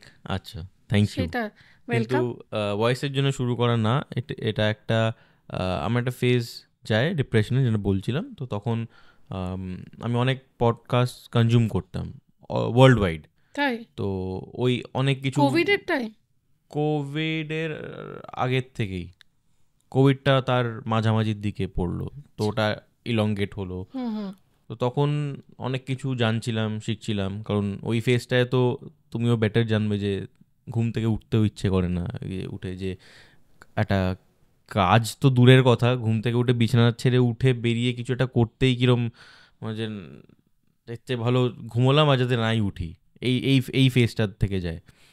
তো তখন পডকাস্ট হেল্প করে অনেকটা। তো তারপর আমার মনে হচ্ছিল যে নিজের কিছু একটা করি, কারণ আমাদের ফ্যামিলি বিজনেস আছে, সেটা দ্যাট ইজ মানে সেটা খুবই ভালো এবং সেটা আমি এনজয়ও করি, বাট নিজের একটা কিছু করতে চাইছিলাম। হ্যাঁ, এবং দেখো তুমি কত ভালো করে শিখেছো, মানে আমরা কিন্তু এত শিখে টিকে আসিনি। এই যে তুমি এডিটটা শিখেছো, তোমার এখানে এটা না, ইট লুকস, জানি না তোমায় কেউ বলেছে কি না, আমি অতটা মানে অফ দ্য ক্যামেরা কোন সেলিব্রিটির সাথে তোমার কী কথা হচ্ছে তো আমি জানি না, but it looks very professional, মানে নট এলোমেলো, ইট ইজ ভেরি গোছানো, কম্পোজড, অ্যান্ড আমি ইনফ্যাক্ট মানে করণ জোহর যদি করে যেরকম, তার হয়তো একটু বিরাট বাজেট থাকে, সেটা দেখা যায়, মানে এই যে একটা লোগো ক্রিয়েট করা, সেটা স্ক্রিনে থাকবে, কফি মার্কটা পর্যন্ত এই যে টোটালটাই একটা যত্নের একটা, মানে ইট ইজ ভেরি, কি বলবো, বাংলায় এটা খুব একটা আমি দেখিনি, মানে যতগুলোই হয় খুব এলোমেলো হয়, আমি তাদের ছোট করছি না, সেটা তাদের হয়তো স্ট্র্যাটেজি, কিন্তু তোমারটা না ভীষণ composed, and it reflects your choice, test, and দেখো তোমার মাথার পেছনে যে গাছটা পর্যন্ত, তার পাতাটা পর্যন্ত পরিষ্কার, আমি এসে দেখলাম, আমি ভীষণ ওইটা আমার আছে, তো আমি দেখছিলাম একটা ধুলো কোথাও যদি পাওয়া যায়, না নেই, means a lot coming from you. না সত্যি খুব ভালো লাগে। তো ওই ফেসটা আমি কি রিজন আমি ঢুকতে চাইছি না, সেটা আমি ইনভেট করতে চাই না, সেটা তুমি যতটা কমফোর্টেবল তুমি বলতে পারো, বাট হ্যাঁ সেটা খুব একটা ইম্পর্টেন্টও নয়, মানে ডিপ্রেশনের কারণ কি সেটা খুব ডাক্তার ছাড়া আর কারুর জানার খুব একটা দরকারও নেই, মানে সেটা এক একজন, কারণ আমার সাথে মিলবে না, আমার সাথে তোমার মিলবে না, তো কিন্তু যেটা আমার খুব তোমার সঙ্গে কথা বলতে আরও আসার ইচ্ছেটা এই কারণেই ছিল যে এইটা নিয়ে তো কথা বলে না চট করে কেউ, আমি না মানে এটা বলতে চাই যে মনের দুঃখ, স্যাডনেস, বিরহ আর ডিপ্রেশন, কখন বুঝবো আমি ডিপ্রেশনের শিকার, এবং এটা শুধুমাত্র একটা স্টেজ অবধি থাকে যেটা কাউন্সিলিংয়ে বা বন্ধু বান্ধবরা এসে টাইম স্পেন্ড করলে, অনেক বেড়াতে চলে গেলাম, একটা ব্রেক নিলাম, ঠিক হয়ে যায়। কিন্তু একটা টাইমে আসে যখন ইউ নিড মেডিকেল হেল্প, এবং সেটা মেডিকেল হেল্পটা না, আমি ভাবতাম বোধহয় এ বাবা আমি মেডিকেল হেল্প নিতে যাব, যেখানে যাব সেখানে লোকে আমায় দেখে ফেলবে। আর এই যে আইডেন্টিফাই করা যে আমার ডিপ্রেশন হয়েছে, এইটা খুব জরুরি। আমি চাই এটা নিয়ে আমার থেকেও বেটার হয়তো তুমি বলতে পারবে। আমি আইডেন্টিফাই যেমন নিজে করতে পেরেছিলাম, আমার দাদারা হেল্প করেছে, আমার স্বামী হেল্প করেছে। আমি একটা সময় বুঝতে পারছিলাম যে আমি না আগের আমিটা নেই, এবং আমার অনেক কিছু ভালো সবসময় সব কিছু লাগে না, কিন্তু ভালো না লাগার সংখ্যাটা বেড়ে যাচ্ছে ক্রমশ। এটা ভালো লাগছে না, ওটা ভালো লাগছে না, সময় কাটছে না, ঘুমোতে ভালো লাগছে, বাড়ি থেকে বেরোতে ইচ্ছে করছে না। এইটা তো মেয়েদের স্পেশালি একটা মাসের একটা বিশেষ সময় হয়, আবার চলেও যায়। তো ওইটার থেকে যে এটা আলাদা সেটা আমি বুঝতে পারলাম যখন এটা স্টে করে যাচ্ছে। ফোনে কথা বলতে বেশিক্ষণ ভালো লাগছে না, যে আমি এত বক বক করতে ভালোবাসি। আর বন্ধুর সংখ্যা ক্রমশ কমে যাচ্ছে। বাড়িতে সব থেকে ইম্পর্টেন্টটা হচ্ছে যেই জিনিসটা তোমার করতে ভালো লাগছে সেটাও আর খুব একটা ভালো লাগছে, ওটা হচ্ছে সব থেকে বড় রেড ফ্ল্যাগ। শুটিংয়ে যেতে ইচ্ছে করছে না। এবার শুটিংয়ে আমি না ভীষণ switch off switch on artist টাইপের। আমরা আর্টিস্ট, এটা অনেকে জানে না, যারা ম্যাক্সিমাম যারা সফলভাবে দীর্ঘদিন কাজ করছে তারা কিন্তু যখন শুটিং করে ভীষণ স্বার্থপর, মানে ইনক্লুডিং অমিতাভ বচ্চন।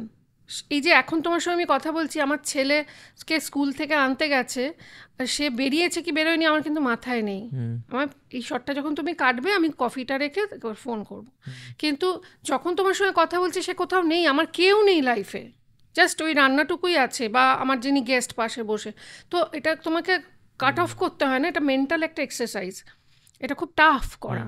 তো ওইটা পারছিলাম না আমি আর করতে। আমি শুটিংয়ে বসে ভাবছি, চিৎকার চেঁচামেচি শুরু করে দিয়েছি, এটা কেন হচ্ছে না, ওটা তাড়াতাড়ি তাড়াতাড়ি প্যাক আপ তাড়াতাড়ি প্যাক আপ করো। এটা করতে করতে মানে প্যাক আপের পরেও ভালো লাগছে না, প্যাক আপ করার পর হোয়াট নেক্সট, বাড়ি এসেও কিছু ভালো লাগছে না। সিনেমা দেখতে যেতাম, সিনেমা দেখতে ভালো লাগছে না, একমাত্র বেড়াতে যেতে আমার ভালো লাগতো। তো তখন বুঝতে পারলাম যে না, আই নিড মেডিকেল হেল্প। এবং এইটা আপনাদের অনেকেরই জানা দরকার যে মেডিকেল হেল্প নেওয়া মানে আপনি পাগল নন, বা মানসিক বিকারগ্রস্ত, মানসিক ভারসাম্যহীন, এই দুটো সাথে ডিপ্রেশনের পেশেন্টের অনেক ডিফারেন্স আছে। তো আর যদি সেটা হয়ও, সেটাতেও কোনো অসুবিধা নেই, সেটাও কিন্তু ওষুধ আছে। আমাকে যখন ডাক্তার বললেন, আমি যখন গেলাম, আমি অন্য একজনের সঙ্গে গেছিলাম, আমি নিজেকে দেখাতে যাইনি। আমি তখন বললাম আচ্ছা আচ্ছা আমার না একটা প্রবলেম হচ্ছে, আমি বলবো। তারপর দেখা গেলো একটা না 5টা প্রবলেম বলছি আমি। 5টা বলার পর আমি বলছি আমার আরও একটু বলার আছে। বলছি দাঁড়ান আপনি একটু অ্যাপয়েন্টমেন্ট নিন, এরমভাবে হয় না। তারপরে উনি দেখালেন আমার স্কালটা, হিউম্যান স্কালের একটা ইয়ে খুলে, যেমন আমরা যখন গল ব্লাডার স্টোন হলে দেখাতে যাই, বা হার্টের পেশেন্টদের যখন হার্ট ফিজিশিয়ানরা বা সার্জনরা দেখেন, তারা ওপেন হার্ট সার্জারি করার আগে একটা দেখিয়ে দেন যে এই হচ্ছে আপনার হার্ট, এইখানে একটা ব্লক আছে, এটা আমরা এইভাবে বার্স্ট করাবো, তারপর ব্লাডটা এইভাবে আসবে, বা আমরা এইখানটা কাটবো, কেটে এখানে জুড়বো। সেরকমই উনি আমাকে হিউম্যান ব্রেনটা দেখালেন, যেটা একটা কেমিক্যাল সমস্যা, এটা ওষুধ ছাড়া সারবে না, এটা একটা মেডিকেল কন্ডিশন যেখানে তোমার মেডিসিনসই লাগবে, এটাতে তুমি ওই মেডিটেশন করে কাউন্সেলিং করে কিছু করে যাবে না। তো ওষুধ খেলাম, সেরে গেলাম, মাঝে মাঝে ওষুধ খাই এমন সময়। এবার সেটা নিয়ে না আমার বলতে লজ্জা করতো, কেউ জানতো না। এই আজকে তোমার সামনে বলছি বলে হয়তো অনেকে জানতে পারবে যে আমার স্পেশালি বাচ্চা হওয়ার পর, এটা অনেকের হয় জানো, মা হওয়ার পর একটা অদ্ভুত ফিলিং, মানে যেন মনে সব কিছু ছেড়ে যাচ্ছে আমায়, আই এম লুজিং এভরিথিং। আমার নিজের কোনো মানে নিজের আইডেন্টিটিটা তো চেঞ্জ হয়ে গেছে না, সেটা তো আমি নিতে পারছি না। কারণ হঠাৎ কেঁদে ফেলছি, হাউ হাউ করে, ছোট্ট একটা কথা কেউ বলো ব্যাঁ করে কেঁদে ফেললাম। তো সেইখান থেকে যখন আমি বেরোলাম, তারপরেও কাউকে আমি বলিনি। এই প্রথম তোমাকে আমি বলছি যে প্রেগনেন্সির পর এটা আমার হয়েছিল। এক তো আমার শুটিং বন্ধ, তখন সবে মা হয়েছি, নানান দিক থেকে নানান চাপে। তখন আমাকে দেখলাম দীপিকা পাড়ুকোন একদিন একটা কাগজে ইন্টারভিউ পড়লাম যে উনি বলছেন যে উনি নিয়মিত ওষুধ খান। আমার দেখে মনে হলো আরে এ তো দারুণ, এ তো উনিও খান। তারপর দেখলাম আরেকজন আর্টিস্ট বলছেন তিনি খান, আরেকজন ফুটবলার বলছেন, ওয়াসিম আকরাম বলছেন। তো আমার তখন মনে হয়, যা আমি তাহলে ঠিক আছি, কোনো ব্যাপার না, এরকম অনেক হয়। তাই আজকে তোমার এখানে আমার বলতে ভালো লাগছে, কারণ এখানে ওইরকম টিপিক্যাল আড্ডা বা কন্ট্রোভার্সি বা ওইরকম নিয়ে তো কথা হয় না। এখানে যারা শ্রোতা বা দর্শক, তারা খুব সিরিয়াস আমার মতো। তো আমার খুব ভালো লাগবে যদি আপনারা আইডেন্টিফাই করতে পারেন। আমি বলবো, আপনার পাশের বন্ধুকে যদি আপনি দেখেন চেনা বন্ধুটা পাল্টে যাচ্ছে, তাহলে আপনারা বলুন যে চল তো আমরা একটু ডাক্তারের কাছে যাই। সবটা কাউন্সিলিংয়ে সারে না, ইউ নিড মেডিকেল হেল্প। একদমই। এটা কাকে ব্লেম করব আমি জানি না, কারণ তখন আমি জানি যে তখন আমার সাথে অ্যাসোসিয়েটেড যারা ছিল, আমি তাদেরকে আমি এটা তখন যদি বলতাম, যে বলে না কিছু হলে তুমি কথা বলো, কার সাথে কথা বলবে? সে বলছে তো আইদার সে হেসে উড়িয়ে দেবে, নালে বলবে যে চ একটু খেলে আসি, নাহলে চ একটু ঘুরে আসি, বা জিনিসটা অতটা আর প্রফেশন ওটা নয়, সেটা স্পেশালাইজেশন তার নেই। তোমার হার্টের সমস্যা হয়েছে, তুমি যদি হার্টের সমস্যার জন্য একজন ধরো অর্থোপেডিক সার্জনের কাছে চলে গেলে, তিনি তো তোমাকে হার্ট স্পেশাল বলবে না, আপনার সমস্যাটা হার্টের, আপনি হার্ট স্পেশালিস্টদের দেখান। সেই রকমই আর কি। মানে আমার যখন মনের সমস্যা, আমার পেট খারাপ হলে আমরা ডাক্তারের কাছে যাব, মন খারাপ হলে যাব না কেন? সে মন খারাপ যদি বেশি হতে থাকে, তার মানে ধরে নিতে হবে, ফাইনালি একটা কথা দেখবেন, তোমারও আমার ক্ষেত্রে একই রকম, সাফারার কিন্তু আমরা একাই। একটা টাইম অবধি তোমার ফ্যামিলি, তোমার বন্ধুবান্ধব তোমাকে সহ্য করবে বা সাপোর্ট দেবে, তা একটা টাইমের পর তারা কিন্তু আর সহ্য করবে না, কারণ তাদেরও জীবনে অনেক সমস্যা আছে, তারাও নানান চড়াই উতরাই, স্ট্রেস, টেনশন, অ্যাংজাইটি, অনেক কিছু আছে। একটা টাইমের পর তোমায় অ্যাভয়েড করতে শুরু করবে, বাবা ওকে ওর কাছে যাবো না, না সুদীপা, ও বাবা সুদীপা আসছে, না চল চল চল, হ্যাঁ রে কেমন আছিস, ভালো, হ্যাঁ এই আমার না একটা অ্যাপয়েন্টমেন্ট আছে, যেতে হবে। তো তুমি বুঝতে পারবে যে পিপল আর লিভিং ইউ। এইরকম কিছু ইন্ডিকেশন আছে। আমার মনে হয় অত দূর যাওয়ার দরকার নেই। মন খারাপ হচ্ছে, একবার হচ্ছে, দুবার হচ্ছে, বারবার হচ্ছে, তখন আমার মনে হয় একজন ভালো সাইকোলজিস্ট কাউকে দেখানো উচিত, ডাক্তার কাউকে দেখানো উচিত।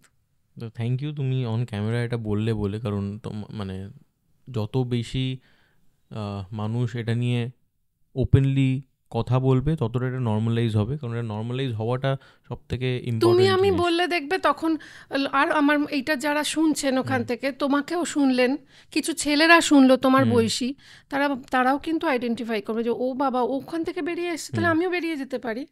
এটা এইভাবে বেরোতে হয়, পথটা তো কেউ দেখায় না। আমরা যদি না বলি, আমরা যদি লুকিয়ে রাখি পুরোটা, এটা তো কোনো স্কার নয় যে লুকিয়ে রাখবো, এটা বলা উচিত আমার মনে হয়। যখন আমি ওই দীপিকা পাড়ুকোনকে দেখে আমার মনে হয়েছিল যে আমিও একদিন বলবো, তাহলে 5 জনকেও যদি আমি উপকার করতে পারি, হোয়াই নট। সব থেকে আমি এখন হাসি ওটা ভেবে, যে আমি যখন ওই ফেজটাই ছিলাম, আমি প্রে করতাম যাতে আমি কালকে আর নাই উঠি, আর এখন আমি যখন ওই ফেজটা দেখাই, তখন আমি না, তখন আমি জাস্ট ভগবানকে ডাকি যে থ্যাংক ইউ, ওই ফেজটা না থাকলে আমার এই পডকাস্টটা হতো না। মানে আমি এমন একটা মানুষ যে একটা ছবিও তুলি না, মানে আমার খুব ক্যামেরা সামনে, আমি খুব ক্যামেরা শাই, খুব ইন্ট্রোভার্ট, মানে এক্সট্রিমলি ইন্ট্রোভার্ট। কই নয় তো, মানে সেটা মানে রিয়েল লাইফে। আচ্ছা, তো আমার ইনস্টাগ্রাম বা ফেসবুকে খুব সিঙ্গেল ছবি তুলি না, ওর সাথে আমার ঝামেলা হয়। মানে ও যখন ছবি তুলি, ওটা তো দেখতে পাচ্ছে না লোকে, বলতে ঐশী একটা খুব সুন্দর বউ আছে ওর। আমি ফার্স্ট এসে তোমায় বলেছিলাম যে হাউ ডিড ইউ ম্যানেজ, মানে please don't get me wrong, she is so pretty and ভালো, শুধু মানুষের দেখবে সবটা নিয়ে ভালো হয়। তো ও আমাকে দরজা খুলে যখন ওয়েলকাম করলো সেখান থেকে, আর এই কফিটা মানুষের বোঝা যায়, জানো তো, চা কফি খেলে কারোর বাড়িতে আমি বুঝতে পারি এদের রুচিটা কীরকম। মানে কফি ভালো কফি বানানো খুব ডিফিকাল্ট, চা কফি, তো যে চা কফি ভালো বানায় সে ভালো মানুষ হতে বাধ্য। আর শি ইজ, কি বলবো, একদম লক্ষ্মী, মা লক্ষ্মী। ওকে কোনোদিনও ছেড়ো না, তাই তোমার কপালে অনেক দুঃখ থাকবে। হ্যাঁ তুমি কিছু বলছিলে, সরি। তো তখন তুমি যেই ওর নাম বললাম তুমি এরকম হয়ে গেলে, না বাপরে বাপ, তোমাদের তো 11 বছরের প্রেম, এখন এরম হয়?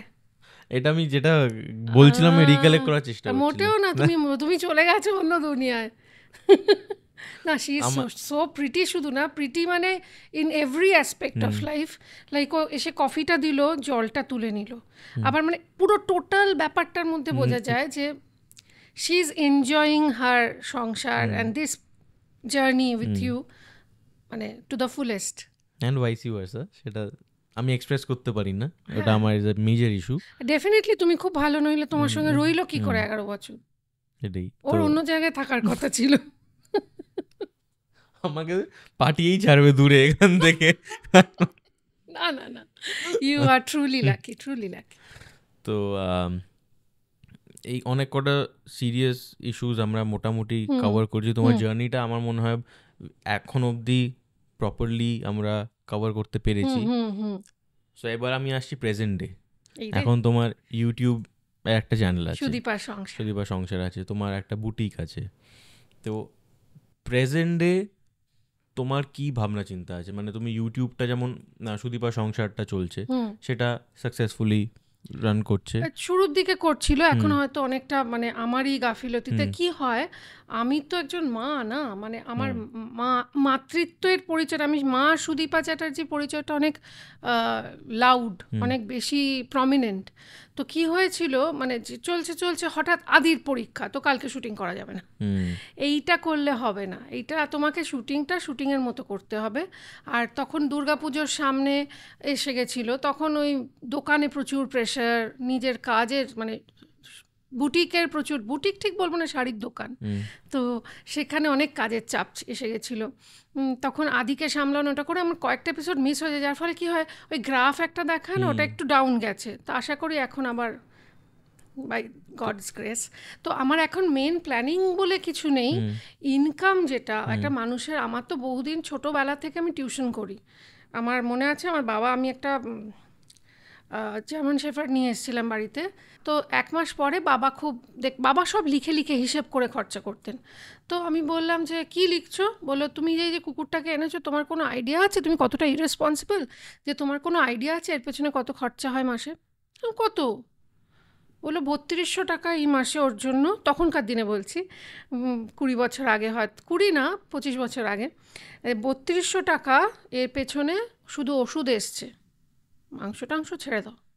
তা তুমি এটা হিসেবে রেখেছিলে? 3200 যদি আমি 3000 ধরে নিই, তাহলে ওর লিভার টনিক আছে, ওর ভাইটামিনস আছে, ওর শ্যাম্পু সাবান, অনেক ব্যাপার আছে। তুমি তোকে রাজার হালে রেখেছো মা, তো এই খরচাটা তো এক্সট্রা, এটা কে দেবে? খুব হাতে ঘা লেগেছিলো। তখন গিয়ে টিচার্স ব্যুরোর নাম লিখিয়ে আমি একটা টিউশন করতে শুরু করি, একটার পর দুটো হয়, এবং সেই থেকে আমি নিজের, আমার মনে আছে একটা তখনকার সময় বিশেষ সাবান এসেছিলো ডাভ, তো আমাদের খুব শখ ছিল ভালো শ্যাম্পু, ভালো সাবান, সেগুলো আমি নিজে কিনতে শুরু করলাম। এই যে ক্রয় ক্ষমতা, মানে একটা পাওয়ার, একটা ফিল করা যে আমি কিছু, আমার কাউকে দরকার নেই। তো বাবাকে এসে প্রথম আমার মনে আছে 3000 টাকা হাতে দিয়ে বলেছিলাম, এই যে 200 টাকা কম, ওর ওষুধের টাকাটা দিয়ে দিলাম, সামনের মাস থেকে পুরোটা আমি দেবো। বাবা সেখান থেকে 100 টাকা নিজে রেখেছিলেন, 100 টাকা মাকে দিয়েছিলেন, বাকিটা মা দিয়ে বলেছিলেন তুমি পান খেও, আর বাকি টাকাটা ফেরত দিয়ে বলছি আমি নিশ্চিন্ত হলাম যে সারা জীবন তোমাকে নিয়ে আমার কোনো চিন্তা নেই, তোমার ডাল ভাতের অভাব হবে না। তো সেই যে শিক্ষাটা, সেটা নিয়ে চলেছি। তো আর সেইখান থেকে আজকে এসে মনে হয় হ্যাঁ, রোজগার ছাড়া, আমার স্বামী আমায় যত সাপোর্ট করুক, আমার হতে পারে, আমার ইদানিং খুব মিনিমাম ইয়েতে নিয়ে এসছি, মানে আগে যে লাক্সারিটা আমি থাকতাম, এখন অনেক পরে বুঝতে পেরেছি যে ওই লাক্সারিটার কোনো ভ্যালু নেই। মানে হয় না, তুমি পেয়ে গেছো, আর আমার দরকার নেই, আমার একটা 3 লক্ষ টাকার ব্যাগ নিয়ে পরিচয় দেওয়ার দরকার নেই, আমাকে দেখলে লোকে এই যে এইভাবে বসে আছি, লোকে জানবে ওই যে সুদীপা বসে আছে, সেটাই যথেষ্ট। তো সেই জন্য ওগুলো আমি ছেঁটে দিয়েছি জীবন থেকে, ফলে অনেক খরচা কমিয়ে দিয়ে, তাও আমার মোটামুটি যা টাকা পয়সার দরকার আছে আমার শাড়ির দোকান থেকে এসে যাচ্ছে। এইটা যেটা করছি, এটা আমার যেটা ইচ্ছে ছিল, যে আমি গোটা ভারতবর্ষ ঘুরে যখন পারবো, যখন এক্সেস মানি আমার কাছে থাকবে, যেমন আমি গুজরাটে গিয়েছি, গিয়ে সেখানকার রান্নাবান্না করেছি, এরকম বিভিন্ন জার্নিটা আমার খুব ভাল লাগে, যে জায়গার রান্না দেখাবো, সেই জায়গাটার যদি আমি ফ্লেভারটা আসবেই না, যদি না অমৃতসরে না গিয়ে আমি অমৃতসর তাওয়া মাচ্ছি, ওইটা আমি দেখাতে পারবো না, আমি পুরোটা নিয়ে দেখাতে চাই। অমৃতসর তাওয়া মাচ্ছি তো এক্ষুনি আমি বানিয়ে দিতে পারি, কিন্তু ওই যে অ্যাটমসফিয়ার, কেন ওটা হলো, কোথা থেকে, আর হিস্ট্রি, আমার ভীষণ ভাল লাগে। ইতিহাস, যেমন বাংলার আমি মুর্শিদাবাদে গেছিলাম শাড়ির জন্য, সেখানে গিয়ে জগৎ শেঠের বাড়ি দেখলাম, ইতিহাসটা জানলাম, যেন আমি পুরো প্রেমে পড়ে গেলাম বাংলার ইতিহাসের। এবং মনে হলো ওদের যে বিরিয়ানি, জগৎ শেঠের ভোজ, একটা বিরাট ব্যাপার ছিল। সেইটা নিয়ে আমার মনে হলো একটা এপিসোড করব। তো বাংলার অ্যাটলিস্ট একটা ডকুমেন্টেড থাকছে না, যে কারোর যদি মুর্শিদাবাদি বিরিয়ানি, কাচ্চি বিরিয়ানি, সেটা কিভাবে হতো সেটা জানতে গেলে সে সাথে মুর্শিদাবাদের ইতিহাসটাও জানতে পারছে। বাংলার সারা ভারতবর্ষ না, সারা বিশ্বের number 1, he was the richest person in the world, জগৎ শেঠ, যাকে একবার আমার মনে আছে ওই মুর্শিদ কুলি খাঁ জিজ্ঞাসা করেছিলেন যে আপনি যে আমায় সাপোর্ট করছেন, বলছেন রাজা করে দেবেন, তো একমাত্র ব্যবসায়ী যার 1000 সৈন্য ছিল, যিনি রাজাদের টাকা ধার দিতেন, ইংরেজ সরকারকে টাকা ধার দিতেন, তাদের বলছিল আপনার কত টাকা আছে যে আপনি আমাকে বলছেন যে আপনি আমায় সাপোর্ট করবেন? তাতে জগৎ শেঠ এসে বলেছিলেন যে নায়েব মশাই আমাদের কত টাকা আছে? বলছিল সরকার হুজুর যা আছে তাতে মোটামুটি গঙ্গায় আমরা সোনা দিয়ে বাঁধ দিয়ে দিতে পারবো। তো ইট ওয়াজ জগৎ শেঠ। জগৎ শেঠ একজন কেউ নয়, ওটা একটা মানে উপাধি পাওয়া, জগতের শেঠ। তো বাংলার ছেলেমেয়েরা জানলই না সেটা। এইগুলো আমার এখন ইচ্ছে, মানে আমার এখন প্ল্যানিং বলতে ইচ্ছে, প্ল্যানিং বলবো না, প্ল্যানিং করলেই আমার সেটা হয় না। তো এই বাংলা শুধু নয়, ভারতবর্ষের বিভিন্ন জায়গার ইতিহাসটা তুলে আনা। এখন তুমি মোটামুটি ইউটিউবটা আর তোমার এই শাড়ির এইটা তুমি আর ব্যালেন্স আউট লিখছি, করে দাও। আর নতুন লিখছো। ছবির কাজে লিখছি, খাতা কিনবো একটু পরে। হ্যাঁ। তো এখন তুমি satisfied with how things are happening? No, no. Satisfaction আমার কোনোদিনই আসে না। মানে আমার ইনফ্যাক্ট নিজের ছবি, লেখা ছবি, চারুলতা 2011 সবাই খুব ভালো বলেছিল। আমার যখন হলে গিয়ে প্রিমিয়ার শোতেই মনে হচ্ছে ইস এটা কি করে লিখলাম, এটা আরও বেটার হতো, আমার এটা মনে হয়। তো সুতরাং আমার ইউটিউবটাতে না অনেক খামতি আমি দেখতে পাই। কারণ আমাদের দেখো, তুমি বুঝবে, তোমার বাড়ির এটা বসার ঘর, তুমি এখানে শুটিং করছো, তোমার স্টুডিও অ্যাফোর্ড করতে হতো, তোমার বাজেটটা 3 গুণ কি 10 গুণ বেড়ে যেত। তো আমারও ওইটাই কিছু কিছু জায়গায় আমার খামতি মনে হয়, সেগুলো I am not very satisfied, but I am happy somehow, যে আমি যেটা চাইছি আমি করতে পারছি, কাউকে জবাবদিহি করতে হচ্ছে না, যেটা টিআরপি দেবে কি দেবে না, এটা গ্রাম বাংলার মানুষ নেবে কি নেবে না, তোমার স্পন্সর মেনে নেবে কি নেবে না। কারণ তুমি ভাবতে পারবে না, এটা দর্শকরা অনেকে জানে না, এই যে সিরিয়ালগুলো, আমি তো সিরিয়ালের স্ক্রিপ্টটা করেছি, সিরিয়ালগুলোয় স্ক্রিপ্ট যখন লেখা হয় তার আগে দেখতে হয় তোমার স্পন্সরকে। আমি একটা উদাহরণ দিয়ে বলছি, তোমার এখানে ব্র্যান্ড বললে কোনো অসুবিধা নেই তো? কোনো ব্র্যান্ড, আচ্ছা, সার্ফ এক্সেল বিক্রি হচ্ছে, সার্ফ এক্সেল নর্মাল, যেটা ওয়াশিং মেশিনেরটা নয়, কিন্তু তোমার বিজ্ঞাপন কারা দিচ্ছে? সার্ফ এক্সেল L18, L18-এর লিপস্টিক কিন্তু ঐশী মাখে না, কারা মাখে? তোমার বাড়িতে ওয়াশিং মেশিনে জামা কাপড় কাচা হয়, তাই তো? তাহলে তুমি আর ঐশী প্রথমেই বাদ চলে গেলে, তোমাদের দুজনের ভালো লাগা নিয়ে চ্যানেলের মাথা ব্যথা নেই। আচ্ছা, কে কেনে সার্ফ এক্সেল? তোমার বাড়ির বাচ্চা হরলিক্স খায় না, তোমার বাচ্চা কি খায়? অন্য কোনো ব্র্যান্ড। তো হরলিক্স যারা কিনছে, যারা সার্ফ এক্সেল কিনছে, যাদের ওয়াশিং মেশিন নেই বাড়িতে, যারা L18-এর ছোটো লিপস্টিকটা কিনছে, তার মানে তারা হচ্ছে টার্গেট অডিয়েন্স। তারা কি পছন্দ করছে সেই ভেবে তোমায় লিখতে হবে।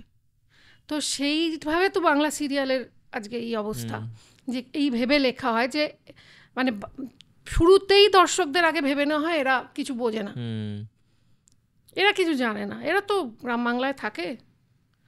মানে এরকম আমি বলতে শুনেছি, সর্ষের তেল, ধরো ফরচুনের পেহলি ধার মাস্টার্ড অয়েল, যেটা এখন নাম্বার 1, খুব বিজ্ঞাপন চারদিকে, আমি যখন ফরচুনের পেহলি ধার বিক্রি করছি, বেসিক্যালি আমার শোতে স্পন্সর করছে, মানে আমি একজন সেলসম্যান বা সেলস ওম্যান, আমি বিক্রি করছি, সেলস পারসন রাদার। তো আমাকে ফার্স্টেই ভাবতে হচ্ছে আমি রেসিপিটা কী রাখবো, না শহুরের রেসিপি রাখতে হবে। পেহলি ধার গ্রাম বাংলায় কেউ কিনবে না, তাহলে শহুরের রেসিপি। এই যে এত আমাকে ভেবে কাজ করতে হতো, সেইটা এখন আমার করতে হয় না। এইবার একটা জোনে আমরা ঢুকবো, যেটা তোমায় আমি কয়েকটা ছবি দেখাবো এখানেই। ও রিয়েলি? তোমার পারমিশন না নিয়েই আমি তোমার ইনস্টাগ্রাম বা ফেসবুক থেকে কয়েকটা ছবি আমি নিয়েছি। তো বাজে বাজে ছবিগুলো না, ভালো ছবি, কিন্তু একটা একটা করে ফ্ল্যাশ করব। ওই ছবিটার সাথে অ্যাসোসিয়েটেড কোনো মেমোরি বা ওই মানুষগুলোর সাথে তোমার যদি কিছু বলার থাকে, তুমি ওই ছবিটাই we can deep dive into the sea this is, মানে আমি এটা জানতাম না, বাট দিস ইজ, মানে তোমার শোটা অনেক ইন্টারন্যাশনাল মানে অনেক উঁচু মানের, উঁচু নিচু ঠিক বলতে পারছি না, মানে it has got a taste and very clean and তুমি কম্পোজ, তুমি জানো এটা করবে, সো ইট ইজ নট এলোমেলো। I am very happy. Thank you. প্রথম ছবিটা এই তো বলেছিলাম আমাকে দেখতে বাজে লাগছে এরকম ছবি তুমি দেখাবে। I was so tired. This is Durga Puja, Ashtami, সন্ধি পুজো হয়ে গেছে, আমার মুখটা দেখো বেঁকেও গেছে। না, তুমি পুজোতে যেটা করো সেটা তো তুমি বলছো না, তুমি পুজোয় তোমার যেটা যায়, তোমার বাড়িতে সবাই ভালোবেসে বছরের পর বছর যাচ্ছে, সেটার একটা মানে আছে। হ্যাঁ, কিন্তু আমাদের বুম্বাদা না প্রত্যেকবার এটা করে। তুমি যদি বুম্বাদার সঙ্গে আগের বছরের ছবিটাও দেখাই, সেটাতে আমাকে দেখে মনে হচ্ছে আমি বাড়িতে ঘর মুছতে এসেছি। সিরিয়াসলি আমার সাথে কেন বুম্বাদার এই ছবিগুলো থাকে আমি জানি না। মানে বুম্বাদা ঠিক যে সময় সবাই আসে সে সময় তো আসে না, বুম্বাদা জেনারেলি অষ্টমীতে আসে, কিন্তু একটা ভদ্রস্থ সময় আসে। এই সময়টা আমি শাড়ি টাড়ি চেঞ্জ করে দেখো উইথ শাঁখা পলা অ্যান্ড অল, আমি তখন ঘুমোতে যাচ্ছি, মানে আই ওয়াজ একদম টায়ার্ড। আমি দেখতে পেলাম রামকে, মানে বুম্বাদার যে বডিগার্ড, রাম আগে এসে যায়, বুঝেছো তো? রাম না আগে, বুম্বাদা তো অনেককে হাই হ্যালো বলতে বলতে আসে, রাম আগে এসে আমায় জানান দিয়ে দেয় he is such a good person, যে কারণ আমি এর থেকেও খারাপ অবস্থায় থাকতে পারি। আমাকে রামকে দেখে বুঝে ও নো বুম্বাদা। তো তখন আমি খুব টায়ার্ড ছিলাম, মানে ঘুম পেয়ে গেছে। বুম্বাদা বললো না না, আমি তো জানি ওরকম, আর এই দিনকে বুম্বাদার বার্থডে ছিল, 30th সেপ্টেম্বর বুম্বাদার বার্থডে। তো আমি সকাল থেকে না বুম্বাদাকে উইশ করতেই পারছিলাম না, হি ওয়াজ সো বিজি। আমার তো দাদা মানে আপন ব্লাড সম্পর্ক নয়, বাট বুম্বাদা আমাকে বোন বলে এবং বোন মানে মাকুদির সাথে আমাদের, মানে মাকুদিকে আমি সেই অর্থে দিদিই বলি, আমার নিজের দাদার মতোই। তো আমার খুব অভিমান হয়েছিল, বাবা স্টার, দাদা যদি স্টার হয় এরমই হয়, নিজের বোন বার্থডে উইশ করতে পারছে না। আমি রামকে ফোন করছি, একে ফোন করছি, ওকে ফোন করছি, দাদা ইন্টারভিউ দিচ্ছে, দাদা স্টার থিয়েটারে, দাদা এখানে, দাদা ওখানে, দাদার ফোন দাদার কাছে নেই। আমাকে বোধহয় ফোন করেছিল, আমার কাছেও তখন ফোন ছিল না। ওমা হঠাৎ দেখি বুম্বাদা বলে, তুই আমার বার্থডেতে তুই আমায় উইশ করবি না? আমি না ওকে, দিস ইজ, হি ইজ একদম আলাদা, ওই জন্যই বুম্বাদা। নেক্সট দেখি, দ্যাটস ভান্টু, মাই বেবি। ওর সঙ্গে ও হচ্ছে আমার ওই ডিপ্রেশনের সময়, ভানু চলে গেছিলো যখন, আই ওয়াজ মানে একদম ডিপ ডাউন ডিপ্রেশনে চলে গেছিলাম। মানে আমার ভানু এর আগের কুকুরটা, যেটা জায়ান্ট একটা গ্রেট ডেন ছিল, অগ্নিদেব তখন তো বম্বেতে থাকতো, আমি ভানুর সঙ্গেই বেশিরভাগ সময়টা কাটিয়েছি, মা আর ভানু। তো ওই সময়টা না আমার জীবনের ওয়ান অফ দ্য কী বলবো বেস্ট টাইম মেবি। তো ভানু চলে গেল, আমার হঠাৎ করে আমার মনের না একটা দরজা বন্ধ করে দিয়ে গেছে, সেই দরজাটা হয়তো কোনোদিনই খুলবে না। কিন্তু ভান্টু হচ্ছে Bhanu part 2, he was god sent to me. ও না আসলে আমি ডিপ্রেশন থেকে বেরোতেই পারতাম না। নেক্সট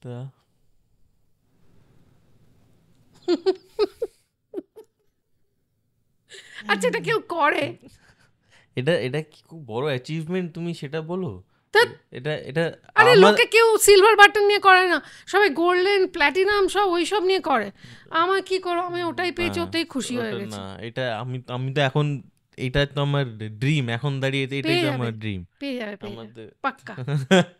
কিন্তু আসে যখন খুব এত সম্মান দিয়ে আসে, সঙ্গে একটা লেটার, সঙ্গে আরো অনেক শুভ বুদ্ধি, যেগুলো আমি কোনোটাই অ্যাপ্লাই করিনি, যে আপনি এটা করলে আরো ভালো হবে, ওটা করলে ভালো, একটা চিঠি থাকে টোটাল, ভাল লাগে। এটা একটা মানে অ্যাপ্রিসিয়েট করাটা তো দরকার না, নইলে মনে হয় যেন এফর্টটা বেকার। আমার এটা দেখে খুব ভালো লাগে, কারণ অনেকে বলে যে আমাদের সময় তো এইসব ছিল না, সোশ্যাল মিডিয়া ছিল না, আমরা এইভাবেই করবো, এইভাবেই করি।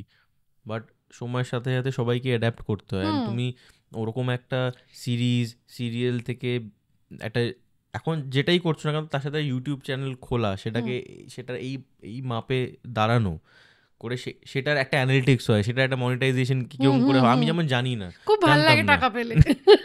সিরিয়াসলি আমি তো ওটাই দেখি, এই মাসে কত টাকা এলো, এই মাসে কত টাকা হলো। মানে ঐশীকে জিজ্ঞেস করলে তুমি বলবে যে আমার ফার্স্ট ওর সাথে কনভারসেশন ছিল যে মনিটাইজ যেদিন হলো, প্রথমে তো মনিটাইজটা হয়ে যায়, তারপর একটা মিনিমাম থ্রেশহোল্ড হতে হয়। আমি যে দেখবো মিনিমাম থ্রেশহোল্ডটা হবে কিন্তু ব্যাংকে টাকাটা ঢুকবে না, কিছু একটা ইস্যু হবে।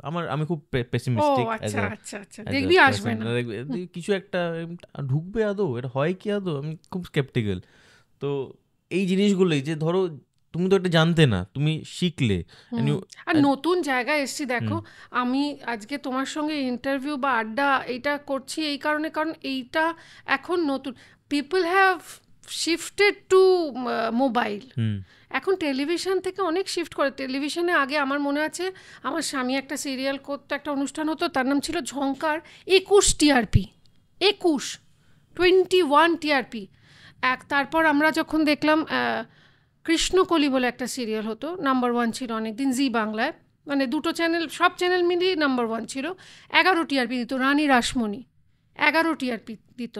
এখন এই সময় দাঁড়িয়ে হায়েস্ট টিআরপি 8-এর বেশি ওঠে না, 2 ডিজিট ক্রসই করে না, 10 কেউ ক্রসই করে না। তার মানে এটা তো প্রমাণ করছে যে মানুষ শিফট করে গেছে, কিছু সংখ্যক মানুষ আর টেলিভিশন দেখে না। তো আমার ইউটিউব শোটা চালু করার পেছনে কিন্তু রণবীর ব্রার, আমার অনেক দিনের বন্ধু, ও আমায় বলেছিল যে দিস ইজ আওয়ার ফিউচার। তুমি যদি টেলিভিশন আঁকড়ে ধরে পড়ে থাকো, তোমার সেন্টিমেন্ট, ইগো, যে আমি টেলিভিশন আর্টিস্ট ভাই, আমি গিয়ে ইউটিউব করব, এটা করো যদি, তাহলে তোমার আর কিছু নেই, ওখানেই এন্ড, শেষ। আমাদের ফিউচার হচ্ছে মোবাইল, সোশ্যাল মিডিয়া, এটা আমাদের এখন ফিউচার। তুমি নিজে কিছু করো। আমি করছি, তখন দেখলাম রণবীর ব্রার যদি করতে পারে অত বড় শেফ হয়ে তার নিজের শো, তাহলে আমি কেন পারবো না? তো ওই আমার মেন এনকারেজ করেছিল, এটা খুব দরকার টাইমের সাথে সাথে, যার জন্য প্রসেনজিৎ চ্যাটার্জি এখনো প্রাসঙ্গিক, কেননা উনি বদলেছেন টাইমের সঙ্গে সঙ্গে নিজেকে। Next, that's family, that's my heart actually. এটা হচ্ছে আমাদের বড় ছেলে Akash, who is not my biological son, অগ্নিদেবের আগের পক্ষের ছেলে, আর এইটি এ পক্ষের। আর দুটো ডামরু দেখতে পাচ্ছ, ওই দুটো ডামরু হচ্ছে একটা যেটা আকাশের হাতে আছে, ওটা উজ্জয়ন থেকে আনা, আর একটা আদির হাতে যেটা, ওটা বেনারসের। এটার বিশেষত্ব হচ্ছে মাকে আমরা মিস করতে দিই না, যে 5-6 দিন আমাদের সঙ্গে থাকেন, উনি তো স্বামীকে মিস করেন, তাই জন্য প্রত্যেকবার যতবার ভোগ আরতি হয় দিনের বেলা স্পেশালি, আমরা ডামরুটা বাজাই। আর ডামরুটা বাজানো খুব ডিফিকাল্ট, এই বড়টা স্পেশালি। তো how important is family to you? মানে এটা একটা খুব ক্লিশেড প্রশ্ন। না, it is most important to me, most important. কেননা আমি আমার ফ্যামিলি ছাড়া কিছু ভাবতেই পারি না। কি হয়, আমরা যখন শুটিং করতাম, যার জন্য ফিল্ম ইন্ডাস্ট্রিতে আমি একটু বেমানান, আমি সিরিয়াল করি না এই একটা কারণে, হয়তো করবো আগামী দিনে, কিন্তু এখনও অবধি করি না এই কারণে যে ধরো তুমি গিয়ে মেকআপ টেবিলে বসবে, দেখবে একটা সাইডে একটা কাগজ আট সেঁটে দেওয়া থাকে যে কোন সিনে কে আছে, তুমি গুনে দেখলে 1 নম্বর সিনে তুমি আছো, আবার 5 নম্বর সিনে তুমি আছো, আবার 8 নম্বর সিনে তুমি আছো, যে 8 নম্বর সিনটা নাও হতে পারে আজকে। 1 নম্বর থেকে 5 নম্বর অবধি তোমায় বসে থাকতে হবে। 1 নম্বর সিনটা করে আসার পর 2, 3, 4-এ তো তুমি নেই, তোমায় তখন অপেক্ষা করতে হবে, যেটা আমার অভ্যেস নেই। তো কেন নেই? কেননা যখনই আমি যাব, শুটিং শুরু হবে, আমি বেরিয়ে আসবো, প্যাক আপ হবে, এবং 6:30টার পর, মানে আমি কোনোদিনও আমার স্বামীকে ছাড়া মিল, সে বাইরে থাকলে আলাদা কথা, আদারওয়াইজ আমরা খেতে একসাথে ভালোবাসি। এবং বাড়িতে আমার বাবা বলতেন এমন কোনো কাজ করবে না যে পা টিপে টিপে বাড়িতে ঢুকতে হয়, সবাই ঘুমিয়ে পড়েছে। তো আমার এটা একটা বদঅভ্যাস যে আমি বাড়ি ফিরতে খুব ভালোবাসি, এদের জন্য। Next, last day, maybe last day. এই যে সামনে সব বিচ্ছুগুলো বসে রয়েছে, সামনে সৌরভ, এই যে কোনায় যাকে দেখছো, একদম কোনায়, এটা উইন্টার ছিল, দাড়িওয়ালা, ও হি ইজ ভেরি স্টাইলিশ, ও হচ্ছে বাবাই। বাবাই হচ্ছে সৌরভ গাঙ্গুলিকে বাবাই, মিঠুন দাস, সৌরভ গাঙ্গুলি, সব আর্টিস্টের প্রেফারেন্স থাকে বাবাই জি বাংলায়, কেননা বাবাই কফি ভালো বানায়। আর দাদা খুব, যারা কফি খেতে ভালোবাসে, আমার সবসময় ছিল বাবাইকে দিতে হবে, বাবাই আছে তো, আমার শুটিংয়ের ডেট দিতাম এইভাবে, বাবাই আছে তো, কেননা দাদাগিরি বা মিঠুনদা যদি থাকে ডান্স বাংলা ডান্স, তাহলে তো বাবাইকে পাওয়া যাবে না, মিঠুনদা তো আগে নেবে, তো ওর ডিমান্ড সবচেয়ে হাই থাকে, মানে বাবাইয়ের ডেট অনুযায়ী আমরা আর্টিস্টরা ডেট দিই। আর এইদিকে ক্যামেরাম্যান, এই আমাদের মোটা ডিরেক্টর কোথায় গেল, এই যে আমার পাশে, আমার ডান দিকে, দেখো জি বাংলার রান্নাঘরের টিম, এই টিমটা কিন্তু এখন আর নেই, ডিরেক্টরও নেই, অনেকেই নেই, কিন্তু আমরা সবাই কত হেলদি, দেখো সবাই খেতে ভালোবাসে। I miss them, really I miss them. আর কি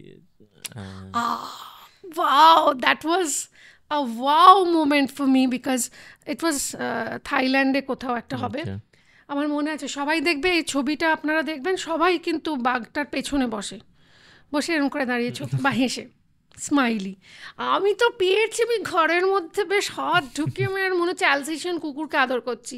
হি ওয়াজ স্লিপিং, হি ওয়াজ, মানে বোধহয় কোনো ওদের কিছু দেওয়া থাকতো যাতে ওরা একটু ঝিমিয়ে থাকে, ওটা দ্যাট ইজ ব্যাড, কারণ যে কোনো সময় ওর যে ঝিমুনিটা ভাঙবে, দেখবে ঘাড়ের কাছে এখানে কেউ কুলুকুলু করছে, একটা থাপ্পড় মারবে ঠাস করে। আর এটা ছবিটা আমার বর তুলছিল আর ভিডিও তুলছিল, বলছিল চলে এসো মেরে ফেলবে। আর আমার মনে আছে বাঘটা শুধু একবার করলো, আমি দেখলাম দাঁতটা না এত বড়, ওপরের দাঁতটা এত বড়, মানে আমার মাথা ফুটো করে ঢুকে যাবে।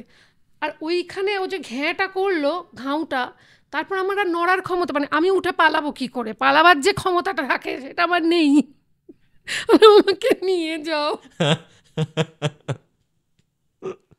না, এটার জন্য সাহস লাগে, আমার খুব ভালো লাগে। আমার যদি কোনোদিনও সম্ভব হতো, আমি এত অ্যানিমাল ভালোবাসি, যে কোনো অ্যানিমাল, ওকে আমি ওরকম একটা বাঘ, আমার খুব শখ ছিল, একটা ভাল্লুক, একটা বাঘ। খুব চাপের, লাইসেন্স দেয় না, নইলে আমি বাঘটা তো রাখতামই পাক্কা। এটাই বোধহয় লাস্ট ছিল। হ্যাঁ, তো অনেক কটা তোমার স্ফিয়ার টাচ করতে পেরেছি। Thank you. আমার না এই বাঘের ছবিটা কতদিন দেখিনি জানো, আমার মানে এখন তো এই ছবিটা দিলে ট্রোলড হয়ে যাব, তুমিও হবে আশা করি। লোকে আপনার লজ্জা করে না, কত মানুষ খেতে পায় না আপনি জানেন?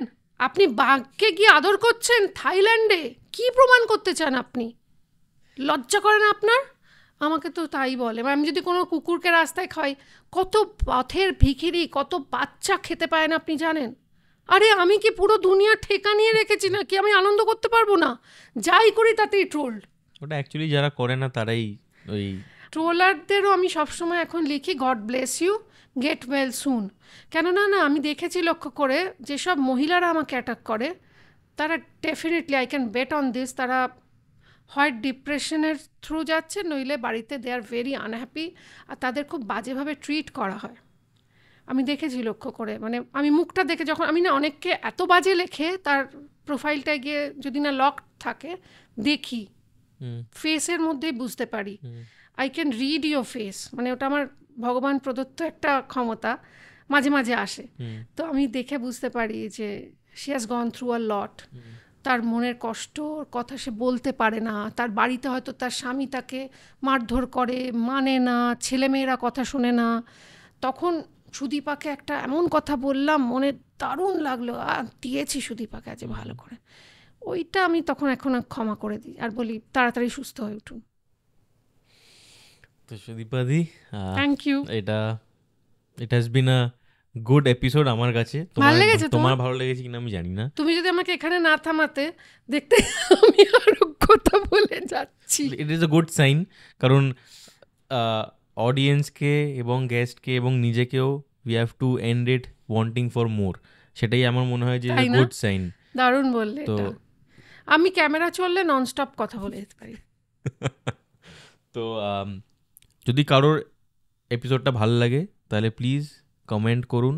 যদি সুদীপাদিকে আবার আপনারা চান তাহলে আমরা আরও অনেক কনভারসেশনস করতে পারি। এখন আমরা এখানেই সেলফিশলি কাট করছি। ওয়েট আপনারা শুধু এইটা যদি ভালো লাগে তাহলে আপনারা আপনাদের যে সোশ্যাল মিডিয়া স্পেশালি যে হোয়াটসঅ্যাপ গ্রুপ আছে না, ফ্যামিলি ফ্রেন্ডস, যেখানে আপনারা গসিপ করেন, ওখানে এই লিঙ্কটা একটু শেয়ার করে দিন। কিভাবে শেয়ার করবেন? এখানে দেখবেন একটা শেয়ারের বাটন আছে, ওটা প্রেস করলেই আপনার কাছে অপশন আসবে যে আপনি কোথায় শেয়ার করতে চান, ফেসবুকে, ইনস্টাগ্রামে, না হোয়াটসঅ্যাপে। হোয়াটসঅ্যাপটা বেটার, প্রাইভেট থাকে। সেখানে হোয়াটসঅ্যাপে গিয়ে যতগুলো গ্রুপ আছে, যাকে যাকে ইচ্ছে, যাকে যাকে বোর করতে ইচ্ছে করবে তাদেরও পাঠিয়ে দিন। তো শেয়ার করে দিন যাতে আমাদের আরও বাড়ে মানুষজন। এবং সুদীপা চ্যাটার্জিকেও পারলে যারা সাবস্ক্রাইব করেননি একটু সাবস্ক্রাইব করে দেবেন, অনেক অনেক আড্ডা দেখতে পাবেন। আর এই চ্যানেলটা স্পেশালি সাবস্ক্রাইব করুন, তার কারণ এখানে না অন্যরকম কথা বলা হয়। হতে পারে কোনো এপিসোড আপনার এইটাই হয়তো খুব বোরিং লাগছে, কিন্তু এর পরের এপিসোডটা হয়তো আপনার জন্য মানে একদম এক্সক্লুসিভলি আপনার জন্য, আপনার মনের কথা দেখবেন ছুঁয়ে যাচ্ছে আপনার মনকে। থ্যাংক ইউ সুদীপাদি। আই হোপ তুমি এটা এনজয় করেছো, সেটাই আমার মেইন মোটিভ। খুব। তো থ্যাংক ইউ সো মাচ আসার জন্য। ইট মিনস আ লট, কারণ তোমার মতো মানুষ আমাদের এই ছোট টিম, এই ছোট চ্যানেলটাকে সাপোর্ট করলে ইট হেল্পস আস আ লট। একদমই নয়, please don't be so modest. তোমার বাড়িটা এত সুন্দর, আর এত সুন্দর করে আমার মনে হয় আবার আমরা একটা আড্ডা দেবো আফটার মেবি 1 year, যখন তোমার ওই বাটনটা এসে যাবে, গোল্ডেন বাটন এসে যাবে। প্ল্যাটিনামটা থাক, কারণ ওটা আমি যখন পাবো তখনও পাবে, কারণ আমি ওরকমই লোক যে বন্ধু ফার্স্ট হলে ভালো, বন্ধু ফেল করলে দুঃখ হয়, কিন্তু ফার্স্ট হলে আরও দুঃখ লাগে। তো এই জায়গাটা আরও সুন্দর হয়ে উঠুক। All my good wishes to you. Thank you so much. Thank you so much. যদি আপনি এটা শোনেন তার মানে আপনি পুরো এপিসোডটা দেখেছেন। যদি পুরো এপিসোডটা দেখেন, আমি থ্যাংক ইউ ছাড়া কিচ্ছু বলতে পারবো না। এখন আজকে এই রিলের জেনারেশনে একটা 1.5 ঘন্টা 1 ঘন্টার পডকাস্ট দেখা মানে I am very grateful. Please আমাদের চ্যানেলটাকে একটু সাবস্ক্রাইব করুন। আমাদের 1 বছর হয়ে গেছে, বাট সাবস্ক্রাইবার কাউন্টটা খুবই কম। তো যদি আপনারা একটু সাবস্ক্রাইব করেন, একটু লাইক অ্যান্ড শেয়ার করেন, একটু যদি কমেন্ট করেন যে আপনারা কাকে দেখতে চান, আমরা কোথায় ইমপ্রুভ করতে পারি, কি আপনাদের ভালো লাগে, তাহলে আমাদের পক্ষে ইমপ্রুভ করাটাও আরও অনেক ইজিয়ার হবে। তো একটু সাপোর্ট করুন আমাদের, আর দেখা হচ্ছে নেক্সট এপিসোডে।